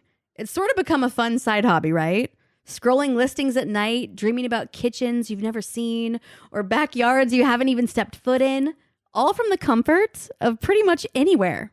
Redfin knows a lot of people like you want to own, but are stuck in this browsing mode loop. That's where Redfin flips the script. With listings that update within minutes and tours you can book right from the Redfin app, you can see your dream home the moment it appears. Now, liking a listing is easy, but actually landing it, that's where Redfin comes in. Redfin has over 2,200 agents with local expertise. And Redfin agents close twice as many deals as other agents. That means they want to help you win, not just window shop. Redfin is built to help you go from just looking to wait, this could actually be home. So become the newest neighbor on the block. Visit redfin.com to start finding and start owning. That's redfin.com. Support for the show comes from Public, the investing platform for those who take it seriously. On Public, you can build a multi-asset portfolio of stocks, bonds, options, crypto, and now generated assets, which allow you to turn any idea into an investable index with AI. It all starts with your prompt. From renewable energy companies with high free cash flow to semiconductor suppliers growing revenue over 20% year over year, you can literally type any prompt and put the AI to work. It screens thousands of stocks, builds a one-of-a-kind index, and lets you backtest it against the S&P 500. Then you can invest in a few clicks. Generated assets are like ETFs with infinite possibilities, completely customizable and based on your thesis, not someone else's. Go to public.com/podcast and earn an uncapped 1% bonus when you transfer your portfolio. That's public.com/podcast. Paid for by Public Investing. Brokerage services by Open to the Public Investing Inc. Member FINRA and SIPC. Advisory services by Public Advisors LLC, SEC registered advisor. Generated assets is an interactive analysis tool. Output is for informational purposes only and is not an investment recommendation or advice. Complete disclosures available at public.com/disclosures. Tired of spills and stains on your sofa? Wash away your worries with Anabay. Anabay is the only designer sofa that's machine washable inside and out, starting at just $699. Plus, Anabay sofas are pet-friendly, stain-resistant, and feature changeable slip covers and modular pieces. Get up to 60% off site-wide with a 30-day money-back guarantee. Visit washablesofas.com to get yours now. That's washablesofas.com. Offers are subject to change, and certain restrictions may apply. Flag football is exploding, and iFlag is leading the way. As the Guinness World Record holder, iFlag hosts premier flag football tournaments nationwide for boys, girls, high school girls, and adults. From first-time players to elite competitors, iFlag delivers top-level competition, unforgettable experiences, and a community built around the game.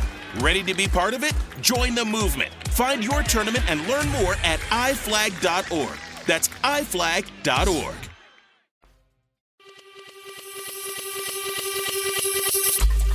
No inappropriate joke, Robert, to start this episode. Wow, I feel so clean.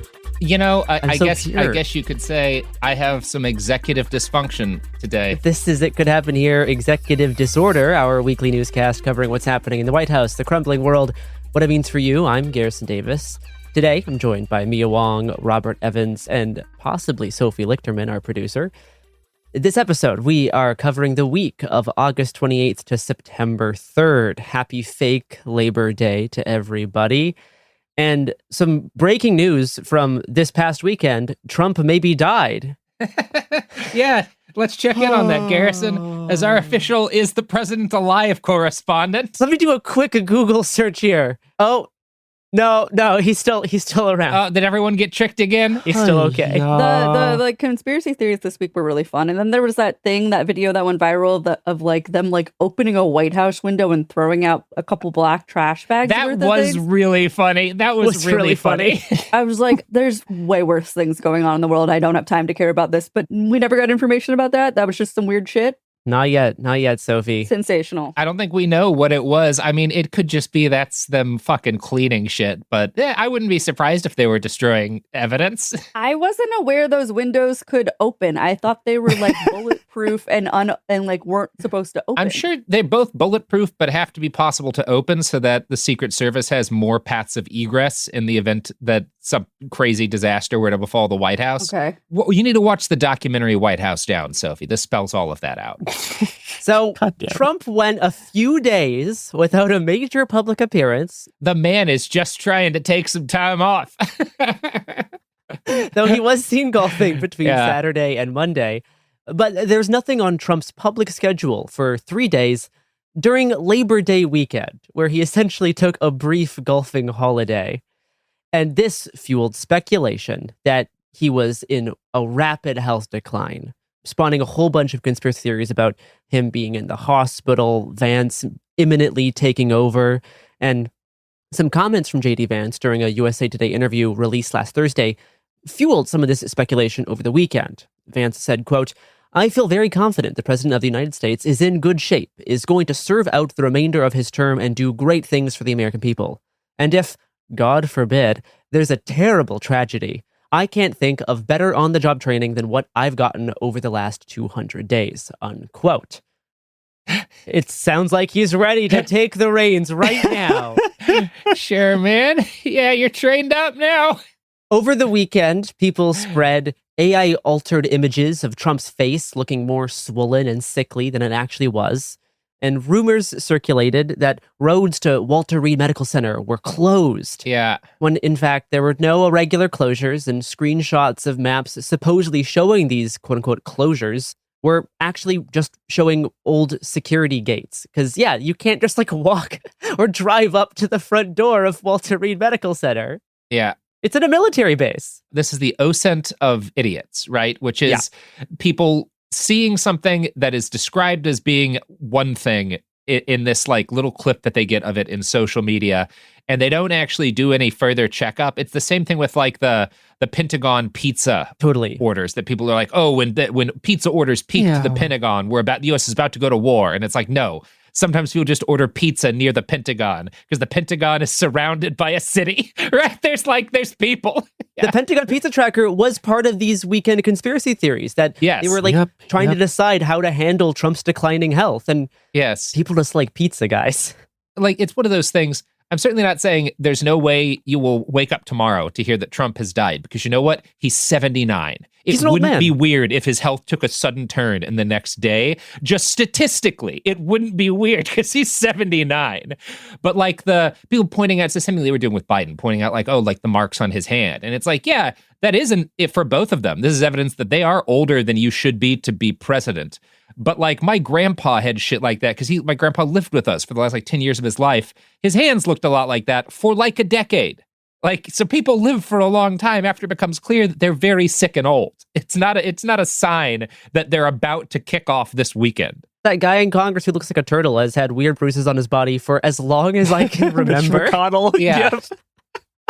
But no, accounts were baselessly theorizing that Putin poisoned Trump during their last meeting. And this is why he's in a rapid health decline. Oh my God. Why? Why would he need to do that? Why would that benefit him? It's so baffling. Yeah. And when people noticed, looking at the White House schedule, which they realized just existed a few days ago, but when looking on the schedule, they saw that, quote unquote, the president was to give an announcement on Tuesday afternoon.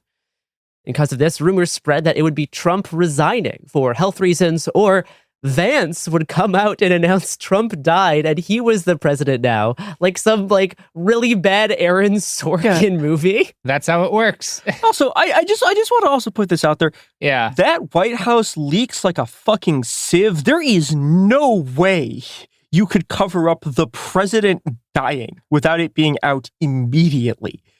Like, come on. No. I'm sorry. Like they couldn't keep it hidden when he got sick. You think they're going to keep the fact that they're going to weekend at Bernie's him? It's ridiculous. Yeah.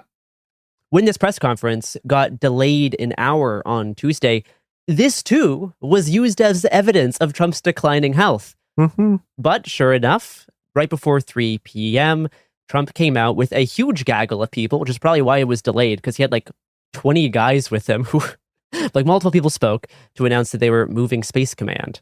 And Trump seemed normal. He seemed like normal Trump. Like he is an old guy, but no, this was just normal Trump. Yeah.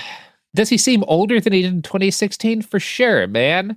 He's slightly more wrinkled, but like he's older. Looked exactly like he did before these conspiracy theories started. Yeah. I mean, he looks old. Like he looks older than he did 10 years ago. Yeah. I'm just saying. Oh, he's so much less coherent than then, but like, yeah, he's not like dying.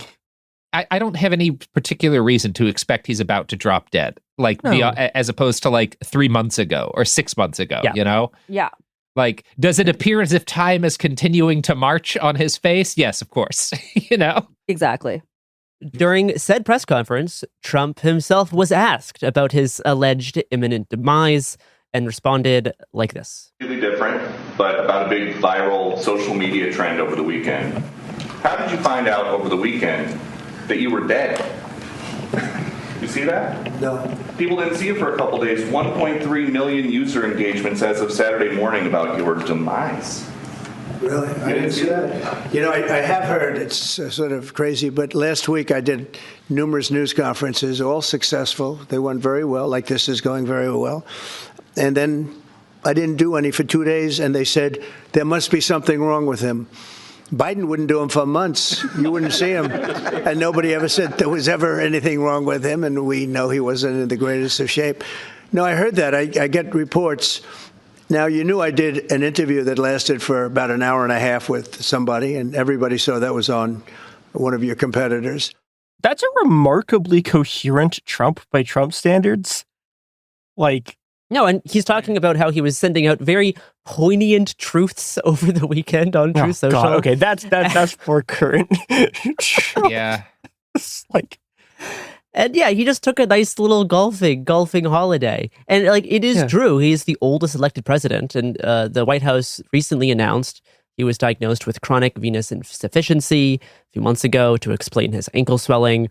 And the bruises on his right hand have become more noticeable, which the White House has attributed to frequent handshaking and the use of aspirin. That is really funny. Yeah, he shook too many hands. He just can't stop shaking hands. That's actually hilarious. But the aspirin thing is real, and people of his age, frequent aspirin use can lead to hand bruising. Yeah. But I just finished up my BlueAnon research this whole weekend as I was like literally finishing those episodes.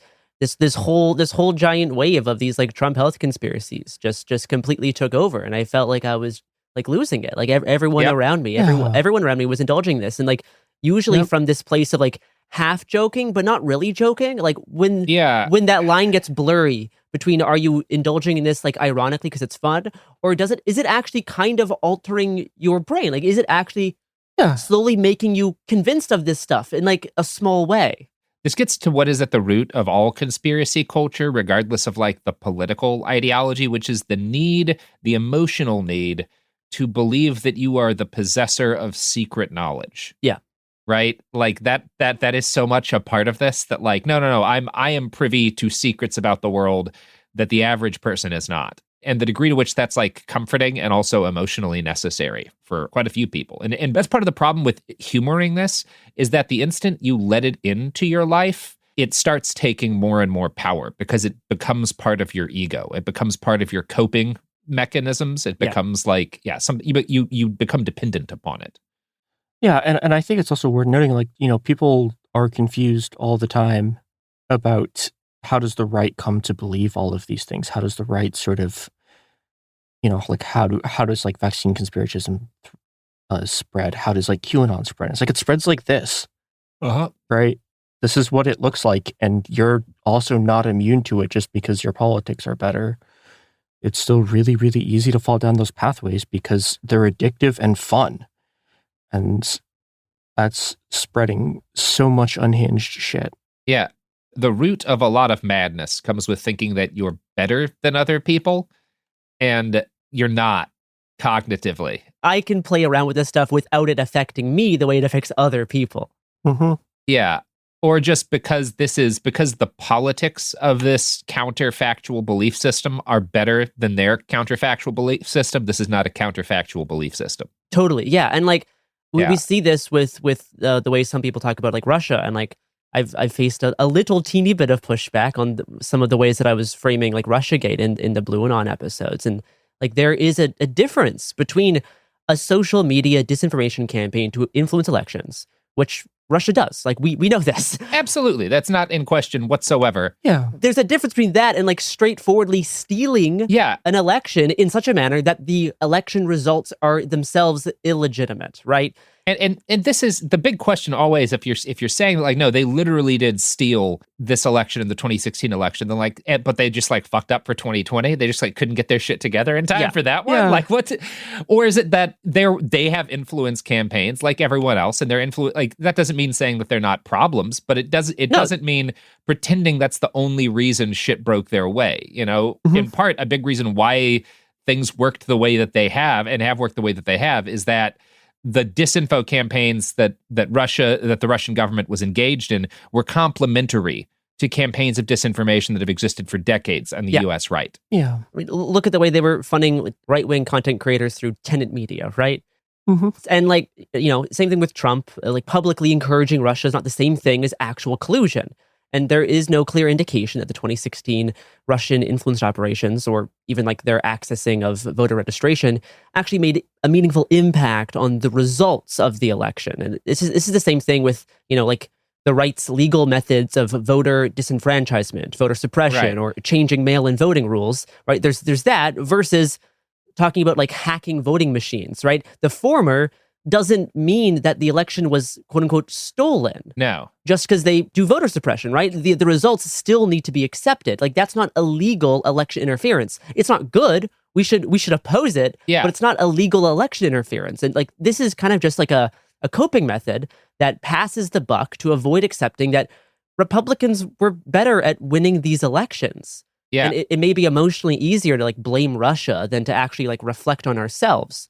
And I've seen the same thing when people talking about how for the 2024 election, on election day, there were bomb threats to swing state polling places that were traced back to Russia. And like, while this is nominally true, this did not influence the result of that election. And then this can very quickly devolve into like, just like baselessly, like just asking questions, right? Like you can't prove it negative. And this just turns into like a very cartoon version of understanding reality, like with like people in ski masks fixing elections or changing votes, or like hackers compromising election like voting machines, instead of just accepting that a lot of people voted for Trump and he won.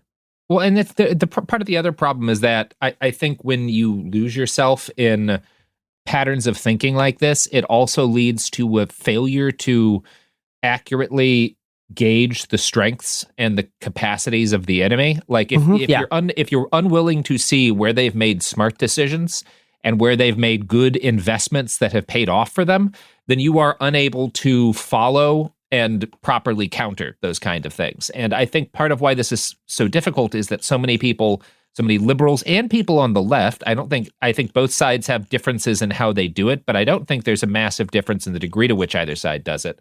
But you find on both ends of the political spectrum this emotional need to be like, these people are idiots. And the collating factor with that is that like, and I'm not, right? Like I'm smarter because I'm not one of these people, because I'm not one of these like fools who buys into this right-wing propaganda. And if you're more obsessed with that than you are with seeing where your enemy has made smart decisions, then you're going to continue getting dunked on by them endlessly. You're going to get blindsided. And that's where we are right now. People are getting dunked on repeatedly because they refuse to see the things that Trump does that are based in actual intelligence, and the things that the far right has done, the things the Republican Party has done, the architects of this movement have done that have been successful. You know who else is successful? Genius? The products that support this podcast. Yeah, that's right.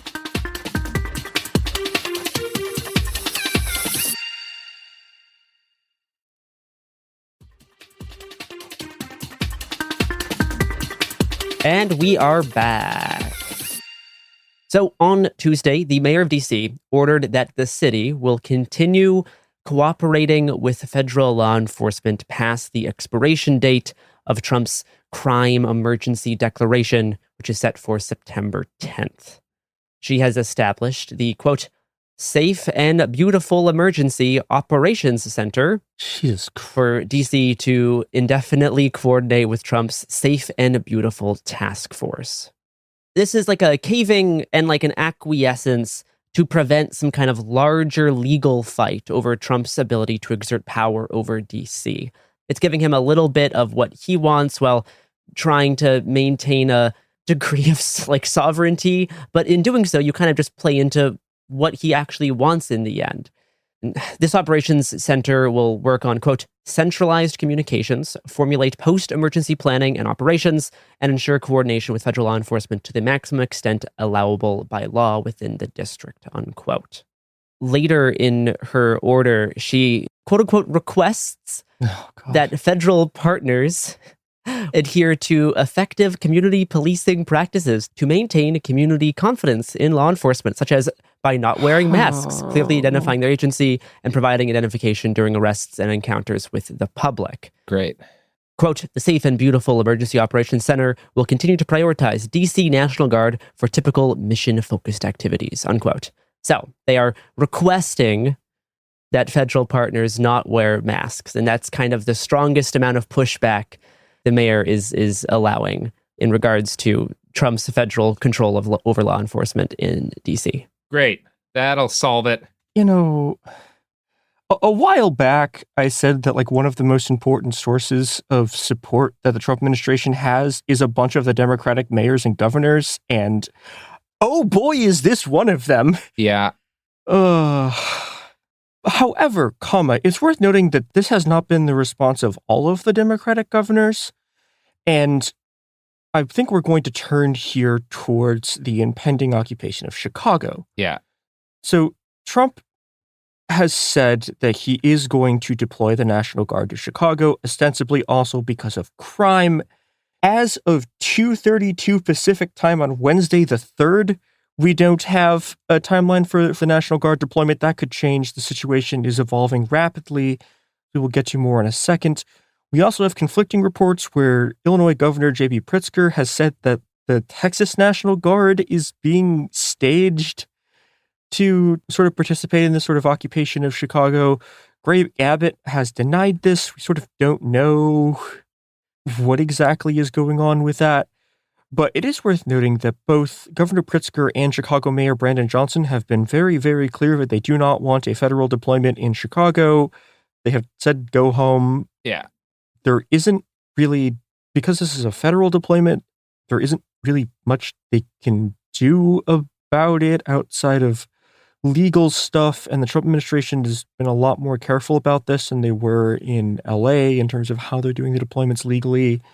So we'll see what happens with the National Guard deployments. However, and this is something that I think is getting very, very little coverage, which is that the actual threat model on the ground in Chicago, and the day this is going up, we will have run an interview the day before with Raven, who's a journalist from the Chicago-based outlet Unraveled, about what the response in Chicago has been to all of this and how people are preparing and what the threat model is. The actual thing people are worried about in Chicago is not the National Guard so much. It is the deployment of federal agents from Homeland Security, including ICE and the Border Patrol. Very, very specifically, there is significant concern about Border Patrol because while there has been ICE operation in the city, and it's obviously very bad, as we sort of talked about, there really hasn't been any significant Border Patrol deployments. And that seems like it's about to start as an indication of how fast the situation is moving. So that interview was recorded Wednesday morning? September 3rd. Yeah, September 3rd. In the time between that recording and now, which was maybe 3 hours, we got more information about the federal deployment. So the Sun-Times is reporting, based on reports from government officials, that 230 agents, including Border Patrol, are being sent from LA to Chicago. 30 agents are already here. They've been doing training in anti-riot stuff with flashbangs. They've also apparently moved 140 unmarked vans to this naval base, not really in Chicago. We'll get to that in a second, but they've moved 140 unmarked vans to do these kind of raids. This very much suggests that they're going to do the kind of smash and grab raids we've been seeing in LA. That's the thing people are very worried about. And we've seen, TikToks from the senior leadership of the Border Patrol talking about how they're... TikToks. I know, it's bleak. Yeah, no, literally it's like, it's TikToks of him going like, we're trading our palm trees for skyscrapers. Cool. Jeez. It's really bad. It seems like they're going to be deploying the kind of smash and grab raids they did in LA. But, there's one final thing I want to get to. This naval base is not really in Chicago.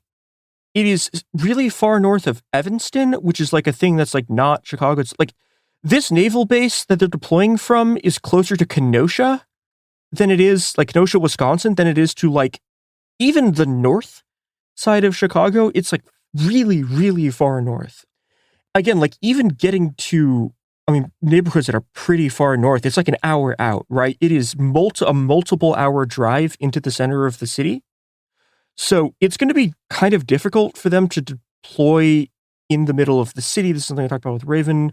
It looks like they're trying to hit the more outlining areas more with raids because those areas are less well defended and there's not as much sort of rapid reaction stuff there. That's sort of what this looks like. People are preparing because I guess there's one more important thing, which is the naval base is where they're running their operations out of, but the naval base is has declined the request to like house them. So they're probably going to be in hotels. People are going to target those. But yeah, that's where things are at as of Wednesday.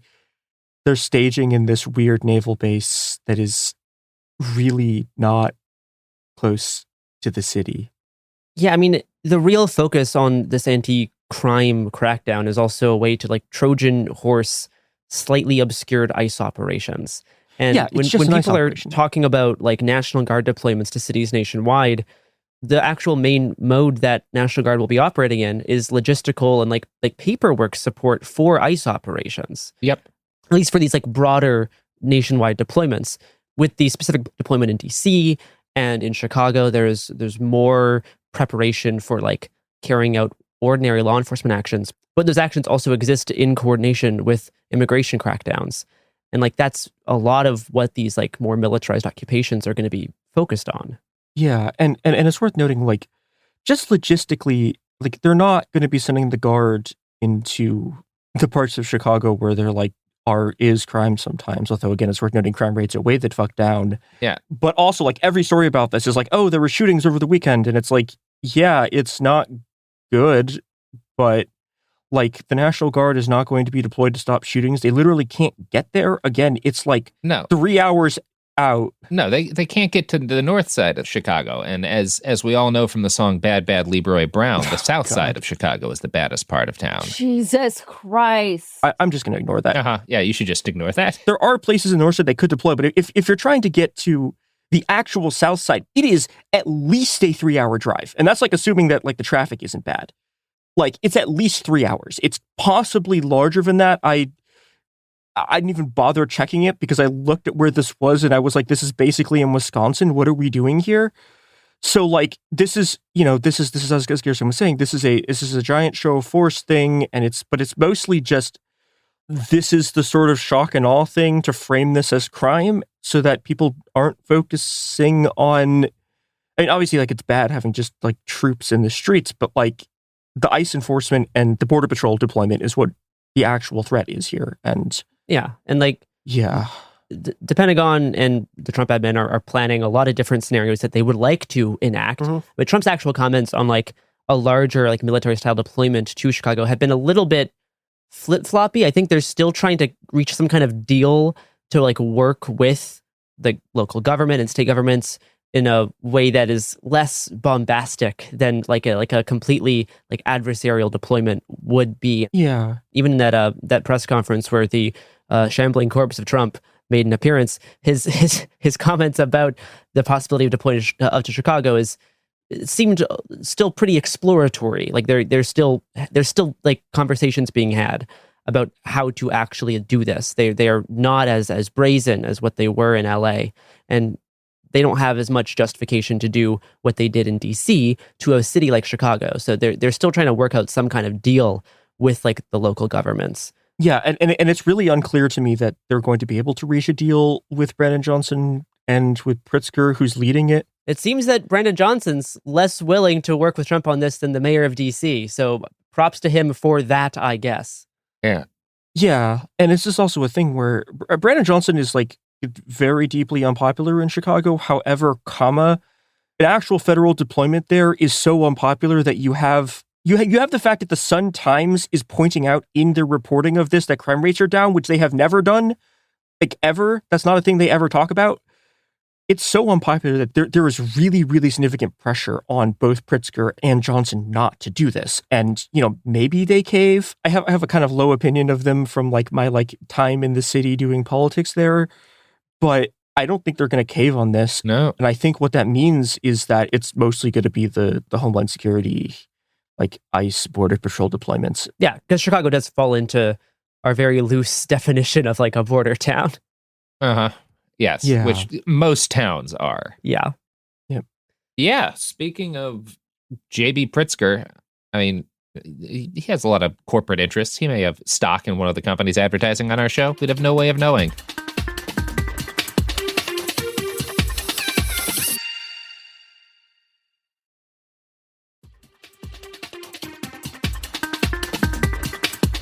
We're back.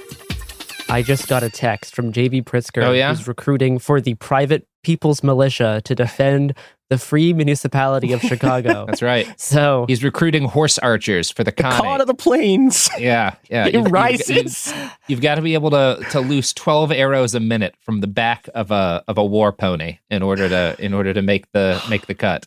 Protesters did shoot arrows at the cops at Hong Kong, so it's not without precedent. Yes, they did. At the university. Yeah. Well, and if Florida National Guard deploys to Illinois, they may be able to use biological warfare because the Florida Surgeon General has just vowed to end all of the state's vaccine mandates, equating them with slavery. Amazing stuff. Not just the COVID mandates, all vaccine mandates across the state. After he announced this, he got like over 30 seconds of applause, like nonstop. I will play a little bit of the end of this announcement. Mm-hmm. Every last one of them is wrong and drips with disdain and slavery. Okay? Who am I as a government or anyone else, or who am I as a man standing here now to tell you what you should put in your body? Who am I to tell you what your child should put in your body? I don't have that right. Your body is a gift from God. He really wanted to say your body, your choice. What you put into your body is because of your relationship with your body and your God. I don't have that right. Oh, really? Oh, wow. Unless it's trans healthcare, in which case you simply cannot. A little on the nose there. Oh, God. Yeah. It's frankly wild. Oh, yeah. Oh. Motherfucker.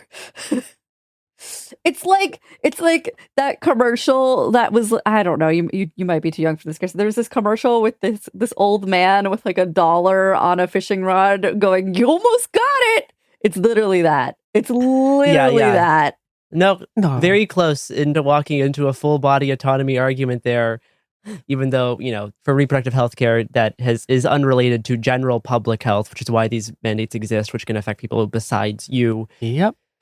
Ron DeSantis announced during the same press conference the creation of Florida's own Make America Healthy Again Commission, which will enforce Robert F. Kennedy's policies to the fullest extent in their state. Grand.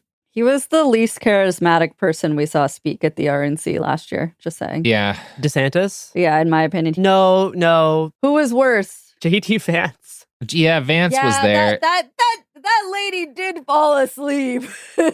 Man, and people were outwardly contemptuous of Vance at the RNC. Like Republicans were contemptuous of him. But remember the Women for Trump? The woman who fell asleep next to us while watching the Vance speech. And then mouthed, "He's so dry." Yeah, that was really good. Yeah.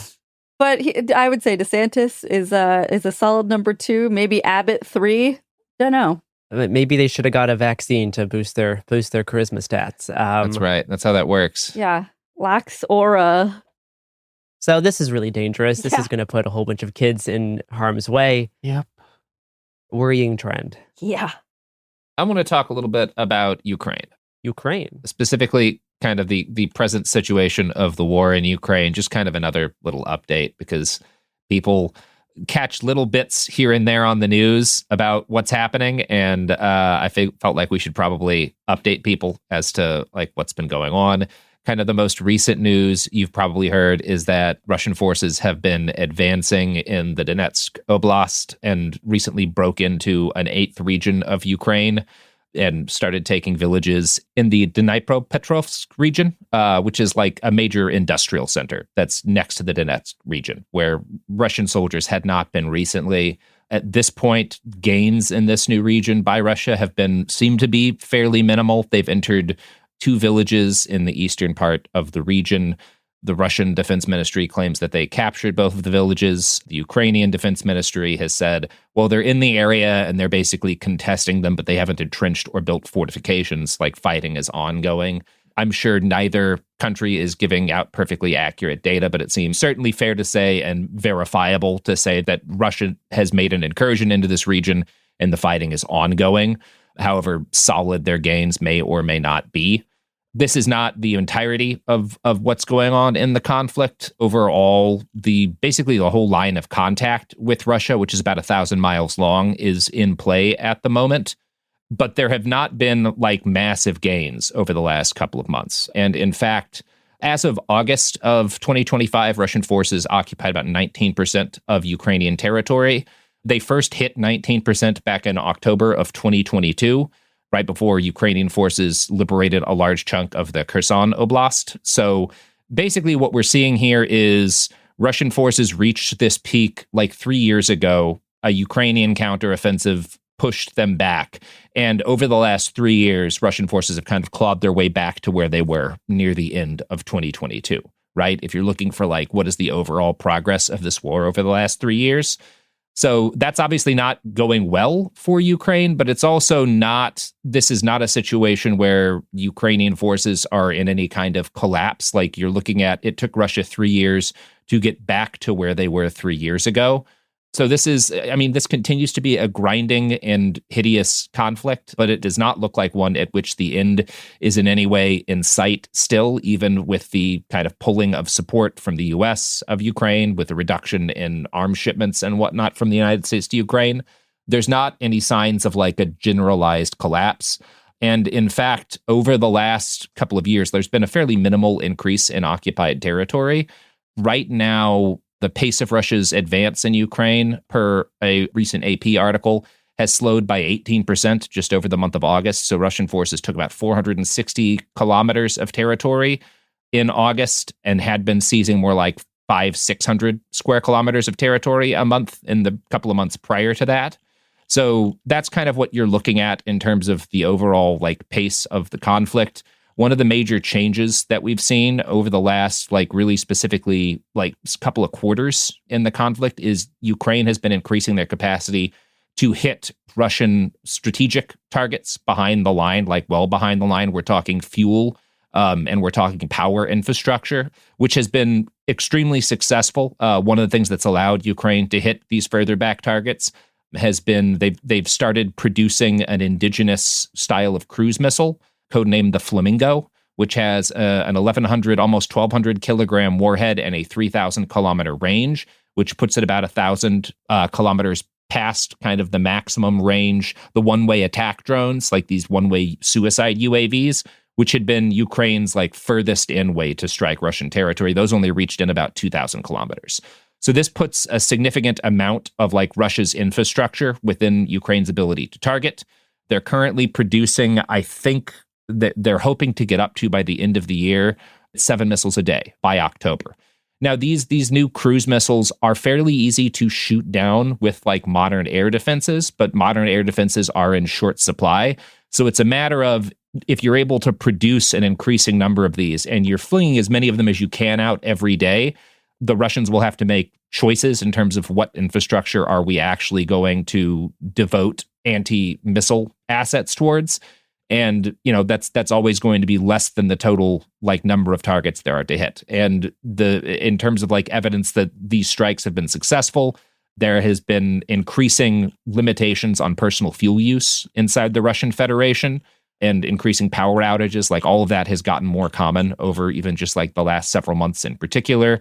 So kind of overall, what we see if we're looking at this conflict is a grinding, high casualty endeavor where the Russians are slowly pushing back Ukrainian lines at the cost of a pretty nightmarish number of casualties, right? Like this is still a meat grinder conflict, and that dimension on the ground for the Russians hasn't changed. The main thing that has changed is Ukraine has gotten better at striking behind the line, which has been met by a significant acceleration in Russian strikes, particularly even on like civilian assets in Ukraine. Like there have been more missile campaigns, more drone bombardment campaigns on the capital and civilian targets than previously. Like some of the largest raids just took place like 3 or 4 days ago. You know, that's kind of a broad update as to what's going on. It continues to be a very ugly war. One of the main things that we've learned about what modern warfare is going to look like is that it is almost impossible for infantry forces without air supremacy to break and make large advances and then hold that territory if they do not have air supremacy. When you're looking at two peer combatants, that's almost impossible to do.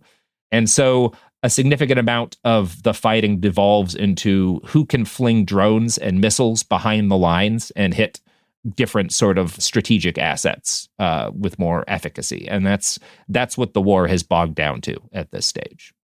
Speaking of aerial strikes, do we want to at least reference the attack on the Venezuelan alleged drug smuggling vessel that was announced during Trump's death press conference? Yeah, we blew up a boat.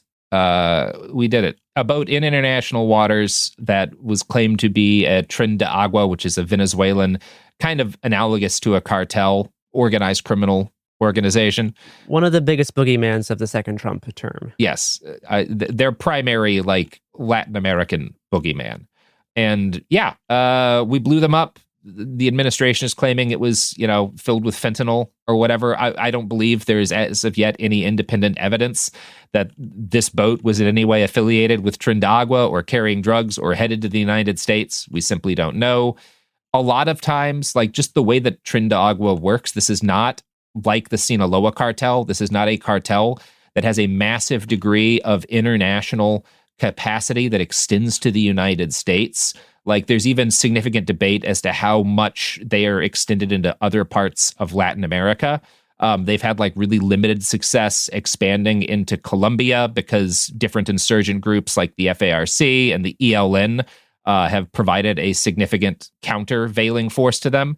And I wanted to note, because one of my sources is an article on Tren de Agua by America's Quarterly, and in talking about their kind of troubled expansion into Colombia, this article notes, tellingly, even in these spaces, TDA operatives subcontract smaller local gangs and authorize them to use their name to generate fear and compliance with their victims. And this is a really common thing with Tren de Agua, where when you're seeing, oh, this is, you know, TDA affiliated or whatnot, these guys may have no actual communication or very much to do at all with the centralized group. They're just kind of using the name for branding purposes because it you know, scares off other gangs, because it allows them to like act as if they're connected to this larger organization, but they really are not in a very meaningful way.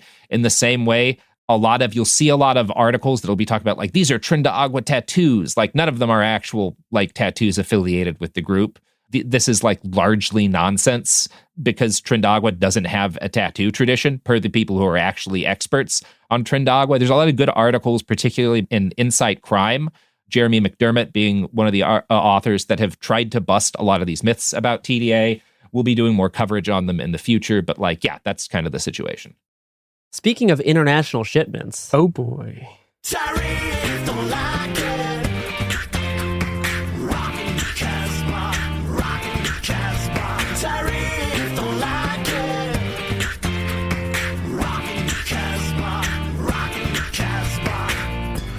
Ah, that's good stuff. Jesus Christ. Okay, so nobody being murdered in cold blood to post a video on X.com, the everything app, in this one, but probably it's its own fair share of harm. Yeah, so at the end of last week, the official end of the de minimis exemption for packages under $800 finally fully went into effect. We're going to talk about this more next week when it's more clear what the large-scale ramifications of this are. We have been talking about this for a very, very long time. The other really big news this week, and this is, I think, most of what's been going on here, has been the U.S. Circuit Court of Appeals for the Federal Circuit ruled that most of the tariffs that are in effect are illegal. Now, the court also basically put in a thing saying that this ruling doesn't go into effect until October 14th so that Trump can have time to appeal this to the Supreme Court. He's already appealing it to the Supreme Court, he wants a, quote, expedited ruling from the Supreme Court. He started ranting about how if the tariffs go back into effect, or are not allowed to be in effect, the U.S. will, quote, turn into a third world country, or may turn into a third world country. Oh, no! Yeah, so... Not a third world country. Oh, God. The American century of humiliation continues to chug on. Yeah. So, okay, it actually is worth talking about this case a little bit because it goes to the core of what's been happening with these tariffs, which is that... Yeah. Okay, so in the Constitution, if you read it, it says that the power of taxes and tariffs lie with Congress. It really explicitly says this. I'm gonna read a thing from the ruling. This is a quote from the ruling. Quote, the Constitution grants Congress the power to, quote, lay and collect taxes, duties, imposts, and excises, and to, quote, regulate commerce with foreign nations. This is the Constitution, Article 1, Section 8. And I'm going to stop here to note that everything that's in the Bill of Rights was not in the original draft of the Constitution. That got tacked on later. So freedom of speech and freedom of assembly and freedom of religion were considered less important by the people writing this than Congress or the other people who could do taxes. I'm going to keep reading from this ruling. Tariffs are a tax, and the framers of the Constitution expressly contemplated the exclusive granting of taxing power to the legislative branch when Patrick Henry expressed concern that the president, quote, may easily become king. Debates in several state conventions. Jonathan Elliott, 1836. James Madison replied this would not occur because, quote, the purse is in the hand of the representatives of the people. So... I cannot believe that we have a president doing a tea tax for foreign terrorists. I know. Where's Boston when you need it? Robert, do the voice. No, I'm not your fucking monkey. See, this is the only way to stop Robert from doing the voice is try to get him to do the voice because of oppositional defiance. Yeah, that's what rules me. Yeah. Okay, speaking of what rules us, so Trump has been using the International Emergency Economic Powers Act, and he declared a state of emergency over drug trafficking in order to do this. This is nonsense, gibberish. And this is actually where I think there's a very, very significant part of this case here, which is okay, what power does Trump actually have? Can he continue to just sort of rule the United States? Many people are asking this question. Now, and I'm going to read this line from CNN, which is quoting the court draft. Quote, notably, when drafting the International Emergency Economic Powers Act, Congress did not use the term tariff or any of its synonyms like duty or tax, the court said in its majority ruling. Oh boy. The absence of any such tariff language in in the Act contrasts with statutes where Congress has affirmatively granted such powers and included clear limit on that power. So this law does not say that he could do this. He has simply been doing this the whole time with using a law that it literally explicitly does not say the word tariff in it. So the court is extremely unhappy about this. Ladies and gentlemen, we got him. It really is. I think this is genuinely, just on a basic constitutional level, this is one of the most staggering ones of these I've ever, in terms of just like, does the Constitution still exist? The answer is, Like, this is Article 1 of the Constitution. It's Article 1. This is the first shit they wrote. This was, like, literally the whole point of the American Revolution was that the king can't levy taxes. It has to be the parliamentary representatives of the people. That's like the whole thing. It was the slogan was no taxation without representation. Yes. Yeah. And like obviously that's the stated goal of it. You can obviously go into your, right. There's like a million other things. You can go into your like territorial expansion. You can go into your slavery, blah, blah, blah, blah. But like, this is what it was supposed to be about. And has just claimed this power from himself. And we're going to get a real test in the Supreme Court. So the Supreme Court comes back from their recess in like a month.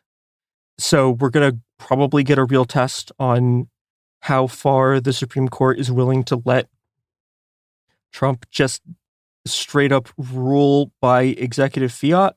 But in the meantime, all these tariffs are still in effect. And yeah, this has been tariff talk. We have talked about the tariffs. Excellent. Well, I believe that does it for us here at It Could Happen Here. All right, everybody. Until next time. You know, just if anyone tells you the president is dead, assume they're telling the truth and go live your life. We reported the news. We reported the news.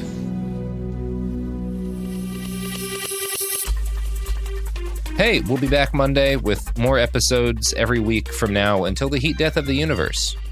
It Could Happen Here is a production of Cool Zone Media. For more podcasts from Cool Zone Media, visit our website, coolzonemedia.com.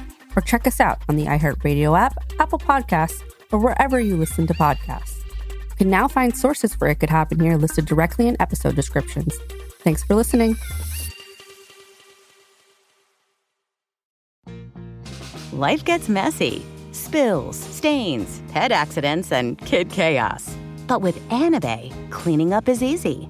Our sofas are fully machine washable, inside and out, so you never have to stress about messes again. Made with liquid and stain-resistant fabrics, that means fewer stains and more peace of mind. Designed for real life, our sofas feature changeable fabric covers, allowing you to refresh your style anytime. Need flexibility? Our modular design lets you rearrange your sofa effortlessly. Perfect for cozy apartments or spacious homes. Plus, they're earth-friendly and built to last. That's why over 200,000 happy customers have made the switch. Upgrade your space today. Sofas start at just $699. Visit washablesofas.com now and bring home a sofa made for life. That's washablesofas.com. Offers are subject to change and certain restrictions may apply.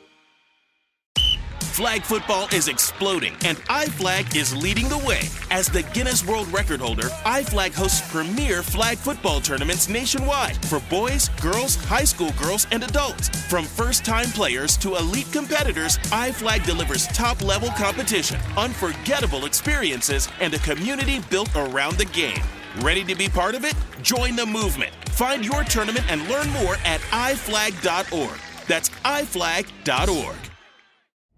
This is Radhi Devlukia from A Really Good Cry. I absolutely love being outdoors, even if it's just stepping outside for a bit of fresh air between meals or taking a mindful walk to clear my head.